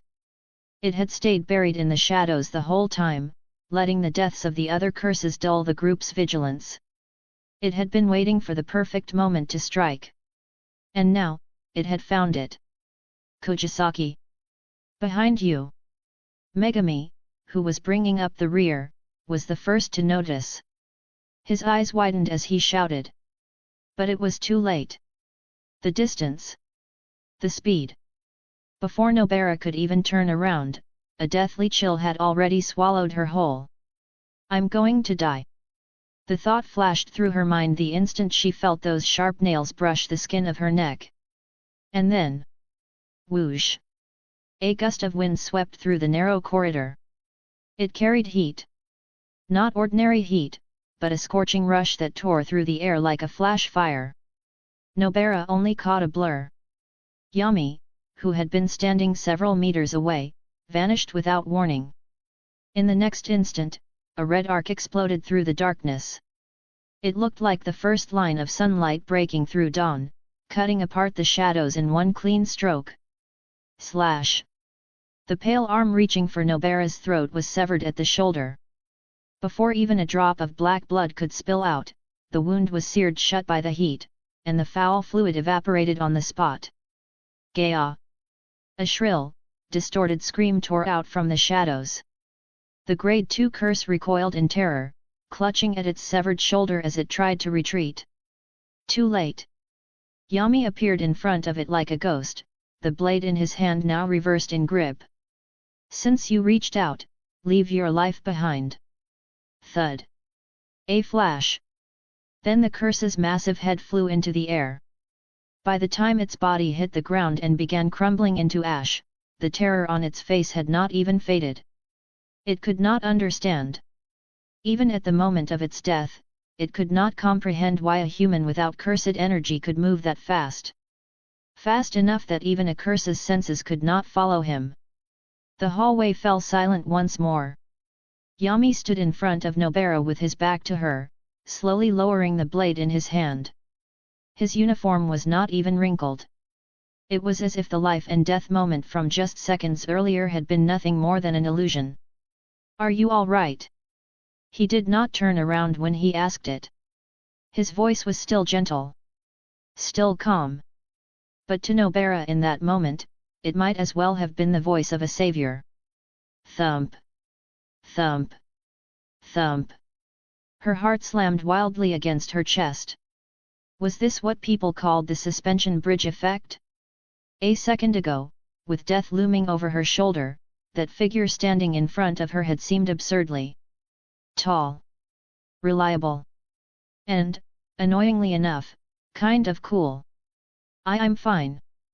Nobara sucked in a sharp breath and forced herself to calm down, refusing to look like some love-struck idiot. Humph. You just reacted fast, that's all. That curse was too sneaky. I only got caught off guard for a second. She said it stubbornly, but the hand gripping her hammer was still trembling. Yami turned to look at her. Seeing the way she was forcing herself to stay composed, the corners of his lips lifted slightly. Yet. I know. Then his expression softened. But stay close to me from now on. What's above us is probably a lot more dangerous than that. The words had barely left his mouth when... Boom! The entire building shook violently. A deafening roar came crashing down from the rooftop. Immediately after, a suffocating wave of terrifying pressure descended from above like a mountain collapsing from the sky. This cursed energy! Megami's face turned deathly pale. Even breathing suddenly became difficult. How is that possible? This level of cursed energy residue. Yuji clutched at his chest too. The sheer disgust of it made his stomach churn. Only Yami remained calm. He slowly lifted his head, his gaze piercing upward as though it could pass through every floor between them and the source of that evil. So you finally stopped holding back, he murmured. The grip he had on his sword tightened until the hilt creaked. His blood began to heat. Not from fear. From excitement. The exhilaration of standing before a true enemy. The thrill of a hunter finally seeing worthy prey. Special grade. Check out my Patreon for advanced chapters on all my fanfics. patreon.com/fanficlord03. Chapter 12, Chapter 12, Signs of a Superior Cursed Womb. Chapter 12, Signs of a Superior Cursed Womb. Mr. Ijishi. What the hell is happening? Outside the building, the auxiliary supervisor guarding the perimeter had already collapsed to the ground. Just moments ago, the curtain surrounding the structure had suddenly deepened into an inky black. It was an unmistakable sign that the concentration of cursed energy inside had spiked violently. And the aura leaking out from within. It was despair made tangible. This feeling, could it be a special grade curse? Ijishi's teeth chattered uncontrollably. According to the original assessment, the building should have contained nothing above grade 2. If a special grade had really appeared, then the 4 students trapped inside would all die. No. We have to get them out right now. Ijishi fumbled frantically for his phone and tried to contact Satoru Gojo, only to find that the signal had already been completely blocked. His face went white. It's over. Inside the building, the shaking only grew worse. The walls cracked open one after another, dense fractures spreading like spider webs through the concrete as though the entire structure might collapse at any second. The air had grown thick and viscous. Every breath felt like inhaling sand. What's going on? An earthquake? Yuji Itadori braced himself against the wall, barely managing to keep his balance. No. Not an earthquake. Megami Fushiguro stared upward at the ceiling, cold sweat pouring down his face. It's a curse. A curse. Nobara Kujisaki's expression stiffened. You mean there's a special grade being nurtured in here? Very likely. Megami forced the words out through clenched teeth. And judging by this level of cursed energy, it's either a semi-special grade on the verge of evolving, or a real special grade already. Damn it. The intel was completely wrong. His eyes sharpened immediately. We retreat. Right now. It was the correct decision. Against a special grade, first years like them had no realistic chance of winning. Staying meant death. But, if we leave now, what happens to the people living near this building? Yuji looked toward the trembling structure, reluctance flickering across his face. This is not the time to worry about that. Megami snapped, his voice rough with urgency. That's a special grade. Something we cannot beat. If you want to die, then stay. I'm taking Kujisaki and getting out. He reached out to grab Nobara's arm. Then Yami, who had been silent until now, spoke. "We can't leave." Everyone froze. He turned slightly and looked toward the direction they had entered from. The hallway leading back was no longer open. A black barrier had sealed it shut. Its surface shimmered with an eerie sheen, dark and impenetrable, like a wall forged from solid iron. "The curtain's been forcibly reinforced," Yami said as he walked over and lightly pressed a hand against it. "And it's the kind sealed from the inside." His voice remained calm. "That means unless we kill what's in here, no one is getting out." Despair. Real despair. It wrapped itself around them at last. They were trapped. Not trapped in a building, but in a cage. The soon-to-be-born superior cursed spirit had sealed them inside and was about to use them as its first meal after birth. How can this? Nobara's hammer slipped from her fingers and hit the floor with a dull clatter. She was still young. She had just come to Tokyo. She had not even gone to Harajuku yet. Had not bought the clothes she wanted. Had not properly started living the life she had imagined. Was she really going to die here? Fear spread through the group like poison. And just as their resolve was about to break apart completely. Clang! The sharp, ringing sound of a blade leaving its sheath cut through the suffocating silence. It was not loud. Yet in that atmosphere of helpless dread, it sounded impossibly clear. Everyone looked up. Yami slowly drew his sword. His movement was steady. Unhurried. His face held no panic, no fear, no desperate struggle. Only stillness. A calm so deep it resembled stagnant water. "Don't be afraid," Yami said quietly. Then he turned his back to them and faced the source of that monstrous pressure alone. "Whether it's a special grade or anything else. As long as it's an evil thing that harms people. We cut it down." His voice was not passionate. He did not shout. He did not try to inspire them. And yet those simple words struck harder than any battle cry. It was as if a needle had pierced through the haze clouding their minds. The trembling in their limbs slowly eased. Their breathing steadied. Looking at that back, not broad, not imposing, and yet strangely unshakable. Megami suddenly felt ashamed of his own panic. Yes. How could he decide they had lost before even fighting? Even a special grade was not invincible. Ha! Megami drew in a deep breath and reformed his hand signs. Yuji clenched his fists, his fighting spirit rekindling in his eyes. Nobara bent down, picked up the hammer she had dropped, and wiped the cold sweat from her forehead with the back of her hand. "Seriously?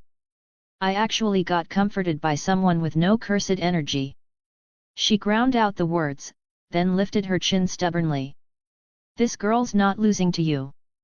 At the exact moment the group's resolve returned. Crack! The ceiling above them shattered. A massive lump of flesh dropped from above and crashed heavily into the open space before them. Its surface was covered in bulging veins and slick mucus, pulsing with a revolting rhythm like some grotesque living cocoon. Pfft! With a nauseating tearing sound, the flesh split open. Something crawled out. Its body resembled that of an infant, but only in the worst possible way. It was swollen, malformed, and covered with several twisted human faces. The moment it emerged, it released a shrill cry sharp enough to feel like it was scraping directly against the soul. A special grade cursed spirit. Fully hatched. Yami narrowed his eyes slightly as he looked at the creature. The tip of his blade slowly rose and pointed straight at its forehead. So this is what a top-tier curse looks like. His expression remained calm. Then he spoke with quiet disgust. "It's really ugly. Check out my Patreon for advanced chapters on all my fanfics. patreon.com/fanficlord03. Chapter 13, Chapter 13, A Desperate Struggle. Chapter 13, A Desperate Struggle. Screech. The newborn special grade scream exploded through the building like a blade made of sound. Crash. Every remaining window in the structure shattered at once. Countless shards of glass rained down in glittering waves, flashing with deadly light under the dim glow filtering through the broken corridors.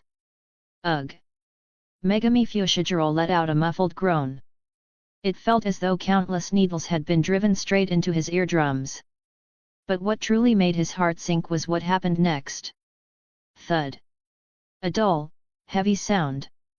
Divine Dog, which had been standing at his side just moments earlier, burst apart into a splash of black shadow. Divine Dog! Megami's eyes widened in disbelief. Just a roar. Just one roar, and his Shikigami had been destroyed instantly. So this was a special grade? Overwhelming. Utterly overwhelming. On the other side, Nobara Kujisaki was blasted backward by the sonic shock before she could even brace herself. Her body slammed hard into the wall. Cough. She hit the ground clutching her chest, a thin line of blood slipping from the corner of her mouth. Her hammer and nails scattered across the floor. So strong.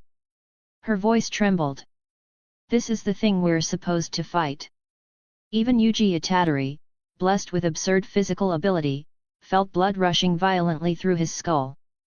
He gritted his teeth and fixed his gaze on the newly hatched monster. It floated in the air like some malformed nightmare. Dense cursed energy clung to its body so heavily it looked almost solid. The black aura twisted into countless writhing tendrils, dancing in the air like living tentacles. This is bad. Yami tightened his grip on his blade. He had known a special grade would be strong. But facing one head-on, feeling that suffocating pressure pressing against his skin, still exceeded what he had expected. Even with Yoriichi Tsugikuni's template, a long-absent chill had crept back into his body. Roar! The special grade seemed pleased with the effect its scream had produced. The twisted faces on its infantile body all split into savage grins at once. Then it moved. Whoosh! A black blur tore through the air. Fast. Too fast. Before Yuji could even blink, a gigantic black tentacle had already appeared right in front of him. Watch out! Megami shouted. Yuji reacted on instinct, crossing his arms to defend. Boom! The impact sounded like an explosion. Yuji was sent flying like a cannon shell.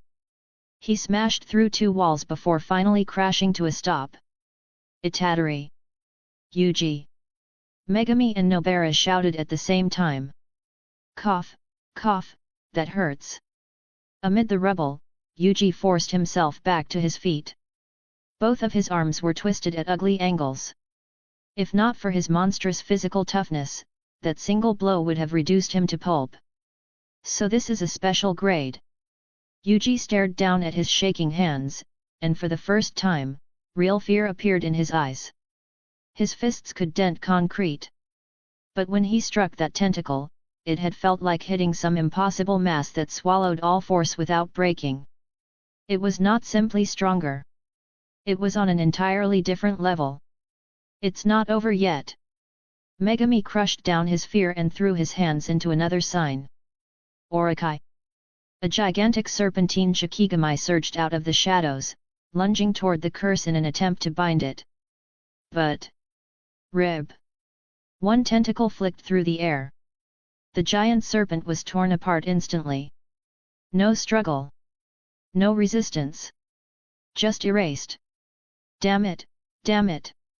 Megami's heart dropped straight to the bottom. Divine Dog had died in one scream. Orokai had been destroyed in one strike. His Shikigami were no more durable than paper in front of this thing. Do I really have to use that? His fingers trembled as he shifted unconsciously into a forbidden opening stance. The precursor. The posture for summoning Mahoraga. The move of mutual destruction. Then a hand landed gently on his shoulder. Don't throw your life away yet. Megami froze. That hand was steady, warm, and strangely calming. He turned sharply and met Yami's eyes. Yami! Step back! Yami did not waste words. Just those two. But... Megami wanted to argue, wanted to say something, anything, but Yami had already moved past him and was walking alone toward the grotesque curse suspended in the air. Yami exhaled softly, a faint white mist leaving his lips. This is going to be rough. His gaze remained fixed on the special grade cursed spirit. But if I don't fight with everything I have, we really are going to die here. The curse seemed to understand his intent. All of its scarlet eyes turned toward him at once. Roar! With that howl, dozens of writhing tentacles descended from above like a storm of black rain. There were no blind spots. No openings. No route of escape. It was a killing blow. Yami! Nobara screamed, shutting her eyes in despair. Then... thump! A single heavy heartbeat rang through the corridor. No. It did not sound like a normal heartbeat. It sounded like a war drum. Yami widened his stance slightly. The hilt in his grasp creaked under the pressure of his fingers. And his breathing changed. Not the steady, dance-like rhythm from before. This was hotter. More violent. More domineering. It was as if each inhale ignited his lungs from within. A massive surge of oxygen flooded into his body. His blood roared through his veins like molten lava. His temperature rose sharply. The system has detected a powerful protective will within the host, resonating with Yoriichi Tsugikuni's soul. Role-playing progress has exceeded 5%. Congratulations! Sun breathing, forms 1 through 3, have been officially unlocked. The system's voice echoed through his mind. At that exact moment, Yami opened his eyes. In those dark red pupils, it was as if the sun itself had risen. A magnificent presence burst out from his seemingly slender frame, brilliant and overwhelming, like dawn breaking over a world locked in darkness. The oppressive chill filling the building was driven back in an instant. Even the ordinary blade in his hand began to turn red under the fierce heat surging through him, letting out a sizzling hum. The air itself seemed to ignite. Faced with the descending storm of tentacles, Yami did not retreat. He stepped forward. Ha! A scorching breath escaped his lips in a plume of white mist. Since I can't dodge all of them. His grip tightened. Then his voice fell, quiet and absolute. I'll cut every single one down. Check out my Patreon for advanced chapters on all my fanfics. patreon.com/fanficlord03. Chapter 14, Chapter 14, Sun Breathing, Third Form, Raging Sun. Chapter 14, Sun Breathing, Third Form, Raging Sun. The special grade could not speak. And yet the hatred in its many eyes said everything. You're courting death. Dozens of writhing tentacles, swollen with terrifying cursed energy, came crashing down like a mountain collapsing from the heavens. That kind of force could flatten a tank into scrap in an instant. But just before they reached him, Yami's blade moved. Sun breathing, third form, raging sun. Clang! A deep crimson slash swept out in a blazing arc, like the sudden rise of a blood-red sun. The blade carried terrifying heat and piercing sharpness as it smashed into the descending storm of tentacles. Thud thud thud thud thud. There was no metallic collision. No deafening impact of strength meeting strength. Only the heavy, nauseating sound of flesh being split apart. Those tentacles, which Yuji's monstrous strength had failed to shake, which seemed as solid and unyielding as iron, were carved apart like soft tofu under Yami's sword. They severed instantly. The cuts were smooth. Polished. Almost mirror-like. Golden flames clung to the wounds, hissing and crackling as though the flesh itself had been branded by sunlight. Roar! The special grade let out a furious shriek. A burning pain spread from every severed point, sharp enough to make even a curse recoil. But its pride as a special grade refused to accept being overpowered by a human. A vast flood of cursed energy surged through its body and forced down the golden flames bit by bit. Regeneration. Though far slower than before, the severed tentacles still twitched, writhed, and began to grow back. Kill him! Tear him apart! Boom! The floor beneath it shattered. Its body vanished from sight. Then it reappeared directly above Yami, claws and tentacles descending in a torrential storm. Fast! Even faster than before. This was the true speed of a special grade cursed spirit. And yet, too slow. Yami's eyes did not waver in the slightest. They were calm as still water. The sword in his hand blurred, leaving behind scorching afterimages through the air. Clang! Clang! Clang! Clang! Clang! A dense chain of sparks erupted across the narrow corridor. The figures of man and curse twisted into blurred streaks as they collided again and again at terrifying speed. One side was a violent storm of black cursed energy, heavy with malice. The other was a blood-red current of blade arcs wrapped in the raging heat of the sun. What kind of fight is this? Megami stared forward, cold sweat pouring down his forehead. His eyes could not keep up. He could only see the violent bursts of wind detonating through the corridor and the new sword marks appearing out of nowhere across the walls. The special grade roared soundlessly inside its own mind. Regenerate! Regenerate! Regenerate! It had wanted to wear Yami down by trading injuries. But something was wrong. Horribly wrong. As the battle went on, the curse realized with dawning terror that its regeneration was getting slower. At first, wounds had closed instantly. Then after 1 second. Then 2. Now the injuries carved open by Yami's blade remained stubbornly split, as though the flesh itself had been branded with a sunlit seal. No matter how much cursed energy it poured into them, they refused to heal. The sword in Yami's hand had become like a rising sun. Each strike stole away another piece of the curse's right to regenerate. Its once ferocious offense gradually began to slow, stiffen, and falter beneath that relentless burning pressure. It's time. Yami caught it. The tiniest hesitation. The moment its regeneration finally failed and its movement lagged. An opening. Sun breathing, first form, dance. Whoosh. Yami became a streak of red lightning, crossing the distance in an instant. The blade in his hand glowed crimson from the extreme heat as it traced a perfect circular arc through the air. For one blazing moment, it was as if a true sun had risen within that cramped corridor. Scorching. Blinding. Overbearing. The surrounding air evaporated. The temperature spiked violently. Even the moisture pooled on the floor turned to steam on the spot. Roar. Sensing lethal danger, the special grade went berserk. Its enormous blood-red mouth opened wide, and within it a dense mass of purple cursed energy began to gather, compressed to an extreme. It was preparing to blast this reckless human apart at point-blank range. A duel of speed. A cold smile touched Yami's lips. Under the gaze of his burning eyes, the curse's every motion seemed to slow. At that moment, he could vaguely see it. The flow of cursed energy within its body. The line of movement around its core. Your movements are too slow. Just before the cursed blast could fire, Yami's sword rose once more. This time, in a fierce upward slash.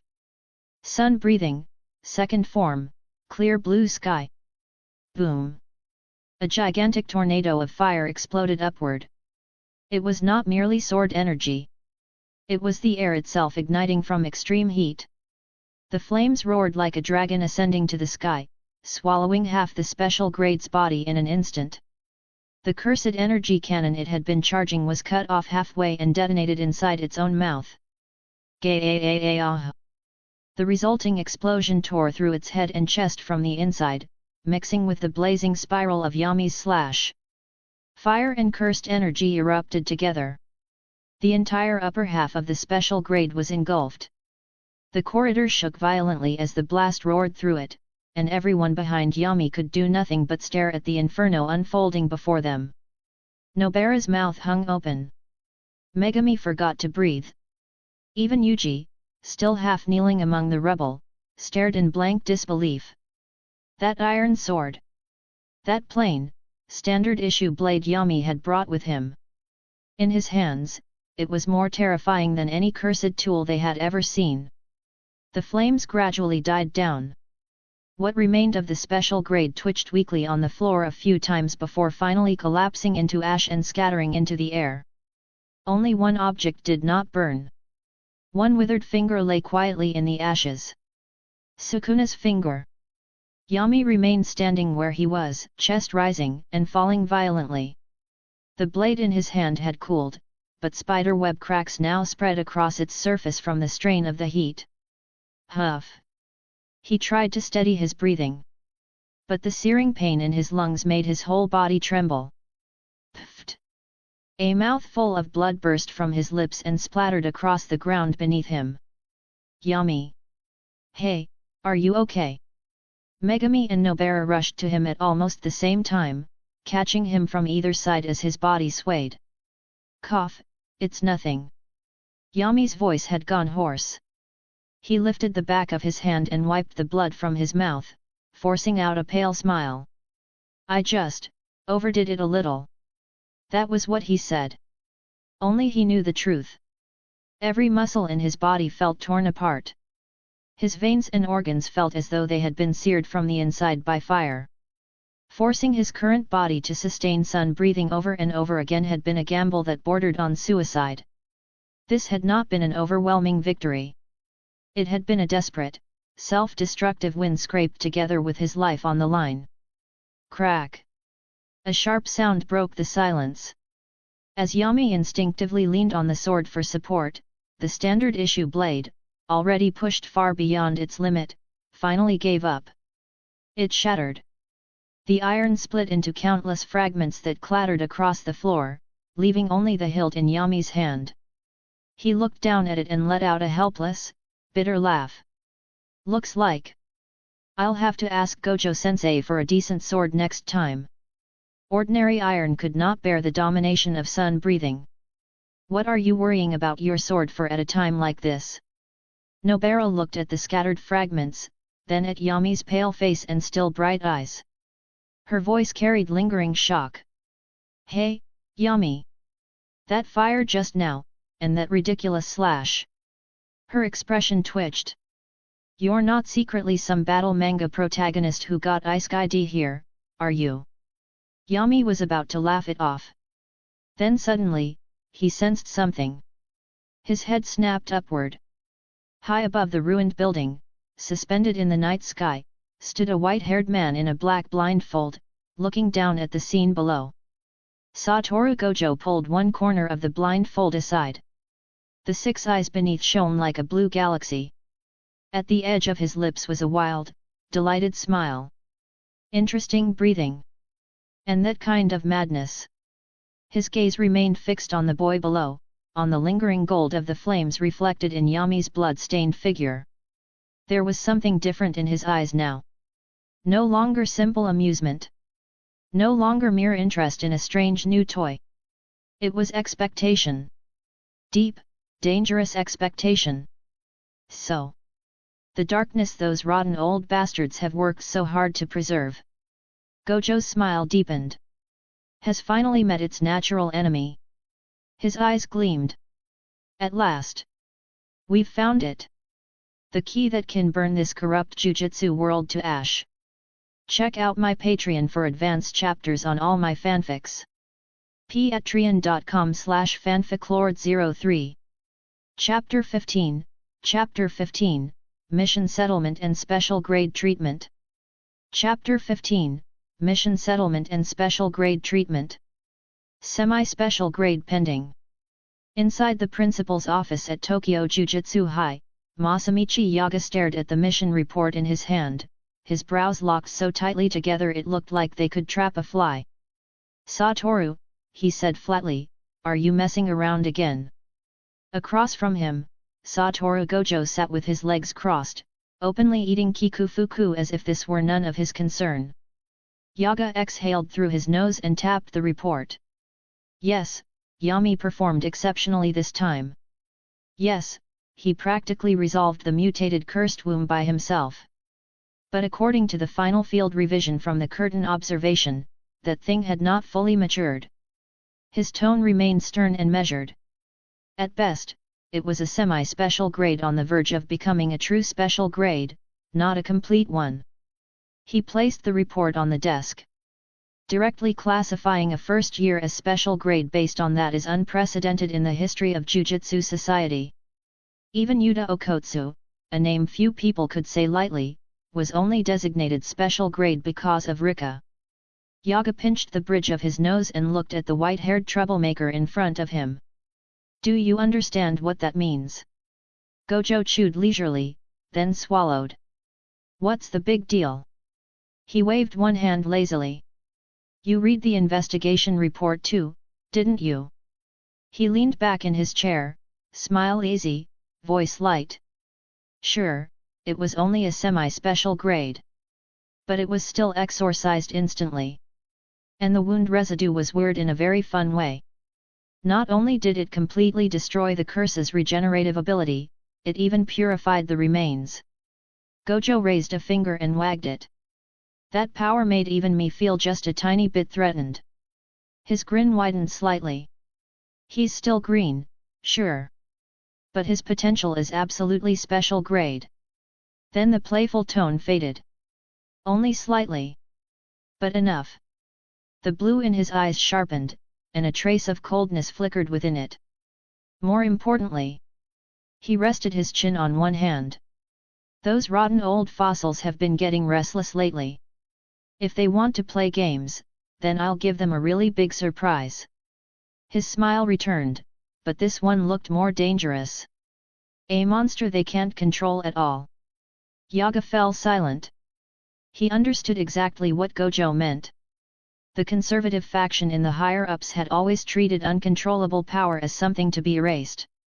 If Yami were merely a promising grade 1 or even a gifted sorcerer below that, maybe he could have slipped through and grown quietly. But special grade was different. Special grade meant standing directly at the center of the storm. Yaga's voice dropped. Are you planning to use him as bait? No, no, no. How could I? Gojo waved both hands innocently, smiling like a fox who had just finished raiding a henhouse. I just want to see whether those rotten oranges can survive being hit by sunlight. At the same time, inside Kyoto Jujutsu High, within a dim Japanese-style room, an old man with a long beard and deeply wrinkled face knelt on the tatami, holding a photograph in one hand. The photograph showed Yami standing amidst the ruins after the Roppongi mission, broken blade in hand. No cursed energy, and yet capable of killing a special grade candidate. Yoshinobu Kakugenji, principal of Kyoto Jujutsu High and one of the leading representatives of the conservative faction, stared at the image with cold, murky eyes. The return of another Toji Fushiguro. He narrowed his gaze. No, this one may be even stranger than that heavenly restriction aberration. His fingers tightened around the photograph. An uncontrollable variable like this must not be allowed to live. Especially now, when Satoru Gojo had already grown more and more arrogant. If he were allowed to train another monster by his side, then those old men in the upper ranks really might be buried for good. Principal. A respectful voice came from outside the sliding door. The one from the Kamo family has arrived. Let him in. Kakugenji lowered the photograph and set it aside. In the depths of his old eyes, killing intent flickered. And pass down my words as well. His tone was calm. Too calm. At the upcoming sister school exchange event, I want that brat named Yami to disappear completely. He paused for only a heartbeat. If it happens during an accident, then let it be treated like an accident. If he dies at the hands of a curse, all the better. Back at Tokyo Jujutsu High, in the boys' dormitory.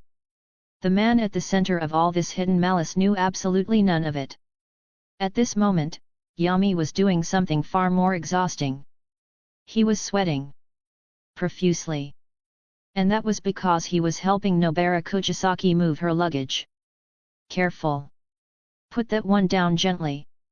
Nobara stood with her hands on her hips like a tyrannical supervisor, pointing left and right without mercy. That suitcase has my new clothes in it.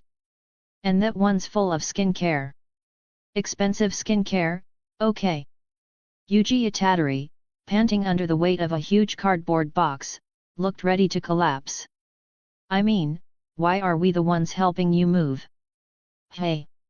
Nobara looked at him as though the answer were obvious. That's called gentlemanly conduct. Then she turned and pointed toward Yami with a completely straight face. Besides, Yami stole all the spotlight during the mission, so helping a little is only fair. Yami set down the last box and smiled helplessly.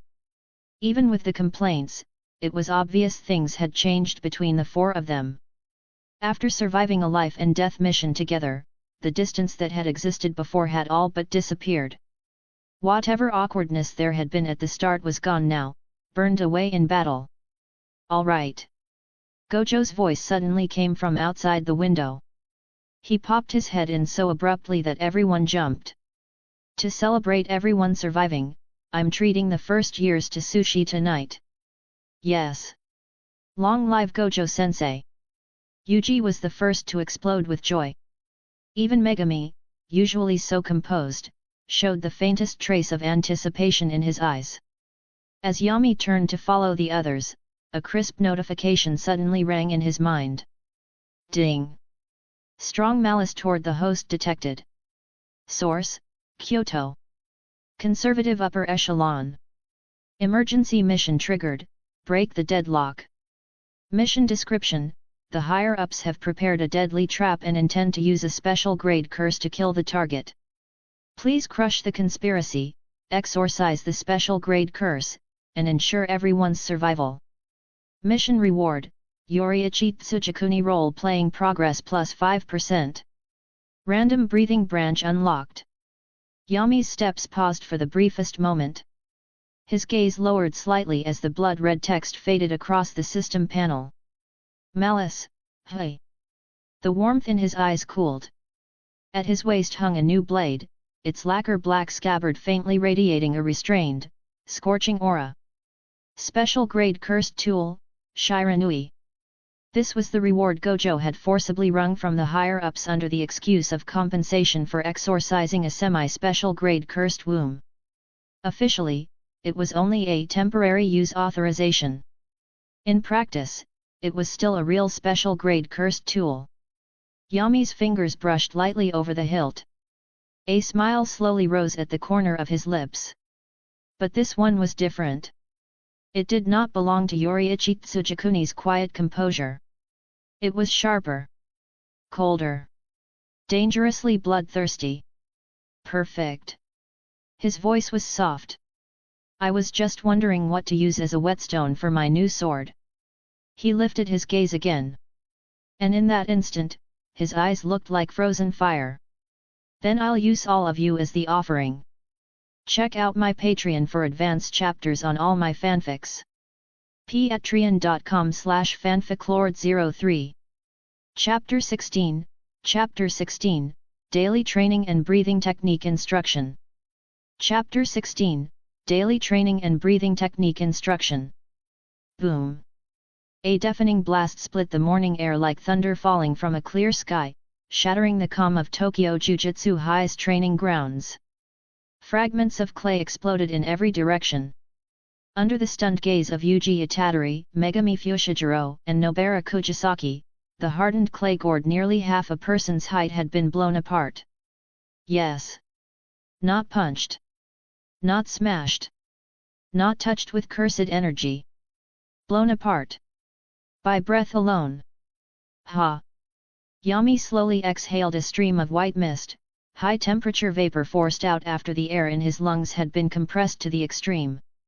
He brushed the clay dust from his clothes, turned around, and offered the three of them his usual mild smile. As you can see, this is advanced total concentration breathing training. Through extremely high-intensity breathing, the heart and lungs are strengthened, allowing the blood to deliver a large amount of oxygen to every cell in the body in a short period of time. Cough, cough. Mid-explanation, Yami suddenly covered his mouth and coughed twice. A trace of paleness flickered across his face. The injuries left behind from the previous battle clearly had not fully healed yet. When you can casually blow apart a specially made, high-density training gourd like this, he continued, then your physical ability will probably have reached around 30% of what mine currently is. Silence. A dead, absolute silence. The three of them stared at the pile of clay shards on the ground. Then they looked back at Yami's harmless face. Then, at the same time, they swallowed. You're a freak. Nobara was the first to explode, clutching her head with both hands as though her worldview had just been crushed along with the gourd. That thing is so hard you'd need a hammer to break it. And you blew it up with your lungs. She pointed at him like she was accusing him in court. What are your lungs made of, steel? Are you secretly some human-shaped air compressor? Megami, on the other hand, crouched down and picked up one of the fragments. The moment he felt the thickness and density of the material, his expression subtly shifted. It's hard to believe, he muttered. But if someone could actually do this, then yes, their physical output would become terrifying. He looked up again, his gaze sharpening slightly. To reach this kind of level without relying on cursed energy. A faint heat flickered deep in his eyes. As a descendant of the Zenin clan, even though he had inherited the Ten Shadows technique, Megami had never given up on improving his physical combat ability as well.